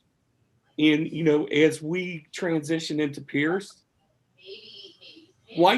is there any way legally we can draw up something as a bill for 1 year to Amelia Village to pay for lighting until we can potentially get past some of the COVID issues, the financial issues of transitioning into to Pierce Township. And, you know, I'm just trying to think outside the box here. Mhm. It then postponed doing the petition until, say, December of this year, when we can really put effort into getting a lighting district, because the more I thought about it, how much junk mail comes at your homes. I don't think we're going to get the response that we need to keep the lights on in Sedona Ridge. Something without reading it or realizing what he's saying into and not ask the right question. Well, my only concern is how long does the petition process take? I mean, there's going to be some lag there. I mean, it's not like we can just put it on and it's done. Like that's going to take, the process is going to take a bit. Talk about it. Oh, here's the way I look at it, guys. They're going to pay $391,000 to the past employees. Yeah, I don't charge anything extra. They didn't even negotiate it. Generally, it's because of. I'm sorry, I didn't understand all of what you just said. So could you repeat that? Sure. They agreed, Amelia Village Council and the solicitor, Kathleen Ryan, more so her, agreed to, in the negotiations of the contract with the with the past employees for $391,000. Yes. So with that being said, if we're willing not to negotiate that contract down, then why don't we submit, or tell me how I could enforce them to submit $56,000 for 1 year or $40,000 for lighting in our community that's going to give your officers a more fair shake of not being in the dark when it comes to this coming into Sedona Ridge.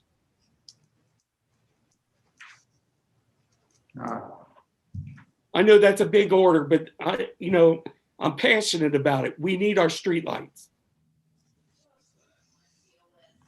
That's a legal question. Yeah, Tim, I don't know that we can answer that at the moment, just Okay. because that is a legal question. I think it's a good question, and I think it's something we should discuss further. Yeah, I can't answer that without having as much as I rag on the legal counsel. Because I have to rely on their opinion once in a while. right. I went rounds with Kathleen Ryan, emailed her yesterday. I wanted to be on the meeting today with Amelia Village. Right. They're not taking public input, but I did ask for to be put on the agenda, and she refused me.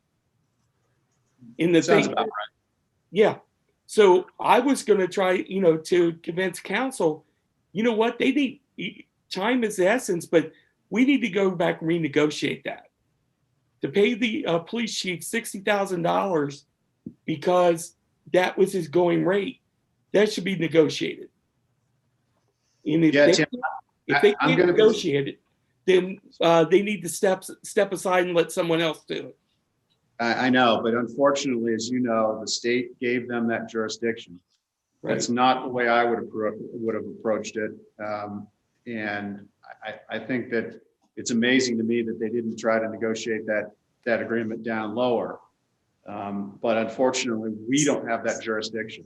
So I hate to say that because it ticks me off every time I have to say it, but I've hated every minute of how we've had to go through this all, and you know that. Right.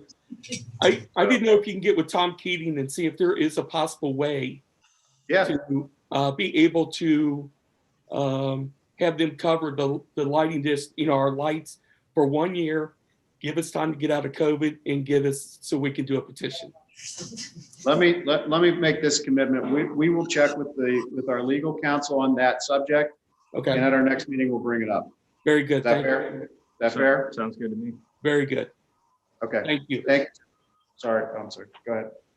Tim, in the spirit of unity, and I've preached this from the very beginning of my involvement, you guys are Pierce Township and you're Pierce Township, we're all Pierce Township. And those officers are not our officers, they're your officers too. So there's one Pierce Township, and so I just wanted to, I picked up on that, but these are your officers as well. So, we're one. And I want to emphasize that once again. So thanks. Yeah. You know what? I should have, phrased that better, but we've been warned for so long Pete, we have been alone for 3 years fighting this battle. So correct me, if I phrase it wrong, my apologies. But I'm looking out for the welfare and the safety of our community, not just Yeah. the whole community. Yeah. We got you, Tim. I'm going to jump over to Renee, who looks like she's unmuted now, or unless you're not done, Tim. No, he's done. He's done. I'm losing my voice. I was like, dang, Tim. Just so y'all know, I looked up like Tim did, I found the Rumpke bill, which started in 2019. So the start of 2019 was $262,660. And then that went up it was going to go up every year to 2023. Okay. Mm-hmm. Who will, I'm sorry, go ahead, Renee, I'll cut you off. Yeah, you did. What else is new? I didn't mean to, though. I know. But I just wanted you guys to have the correct numbers. So, okay. I think that fund balance is going to look a lot better once you plug in the real numbers there. I feel the same way, but we're operating off of these numbers for right now. Right. It kind of jumped out at me. It looked low, but we'll get a better sense of it coming up here. That's all I had. I mean, I have a lot more, but I'm at work. I ain't got time for this. I kind of like your numbers better. So. Well, of course you do, because I'm usually always right. If you haven't heard that. Ooh, I've heard that from Roy. And whoever, you all have got to seriously work on your mic control, because half the time I can't hear Loretta or I can't hear Pete. I can't. So we got to get somebody in charge. I think that sounds like a good job for Chief Wright. Just tell him I nominated him. He's here. He said, thank you for the extra other job. I'm sure he did. I'm sure that's exactly what he said. I got to agree. We got to figure something out for the next meeting. I don't really like this.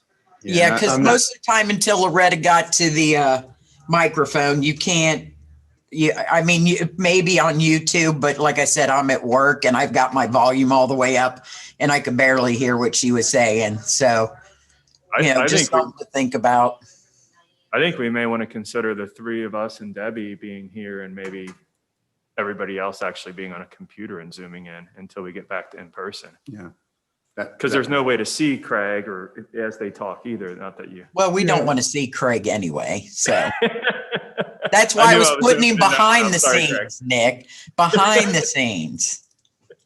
I really do love you, Craig. I'm sorry. No problem. I mean, that's all I had, gentlemen. Okay. No worries at all, Renee. Thank you.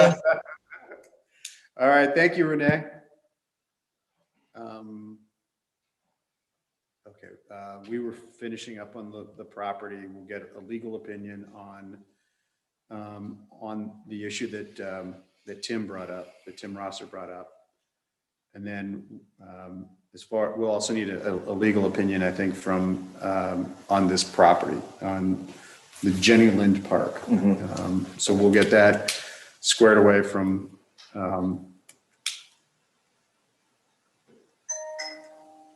Tom. I forgot his name. Yeah. The guy's not here and I forget his name. So those are maybe our insurer. I do have a mic. I just don't think everything I say is important. So. Well, everybody that came today, Try they to be realize quiet. that everything I say is not important. So I think with that, then we've already done our community input, right? Public comment. Is there anybody else?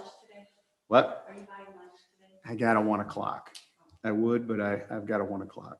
You like how I do that? I'd buy lunch, but I've got a 1 o'clock. Any other public comment? Going once, going twice. Now the fun part of the meeting, adjournment. Do I have a motion? Second. All right. We got a motion. We have a second. Any discussion? Any dissent? You want to stay here for another hour going over budget stuff with me? Anybody, please? Having said that, roll call, Debbie. Mr. Campbell. Yes. Yes. Yes, the meeting is officially adjourned. Thank you very much. And thank you, everybody that came today. I greatly appreciate it. Thank you.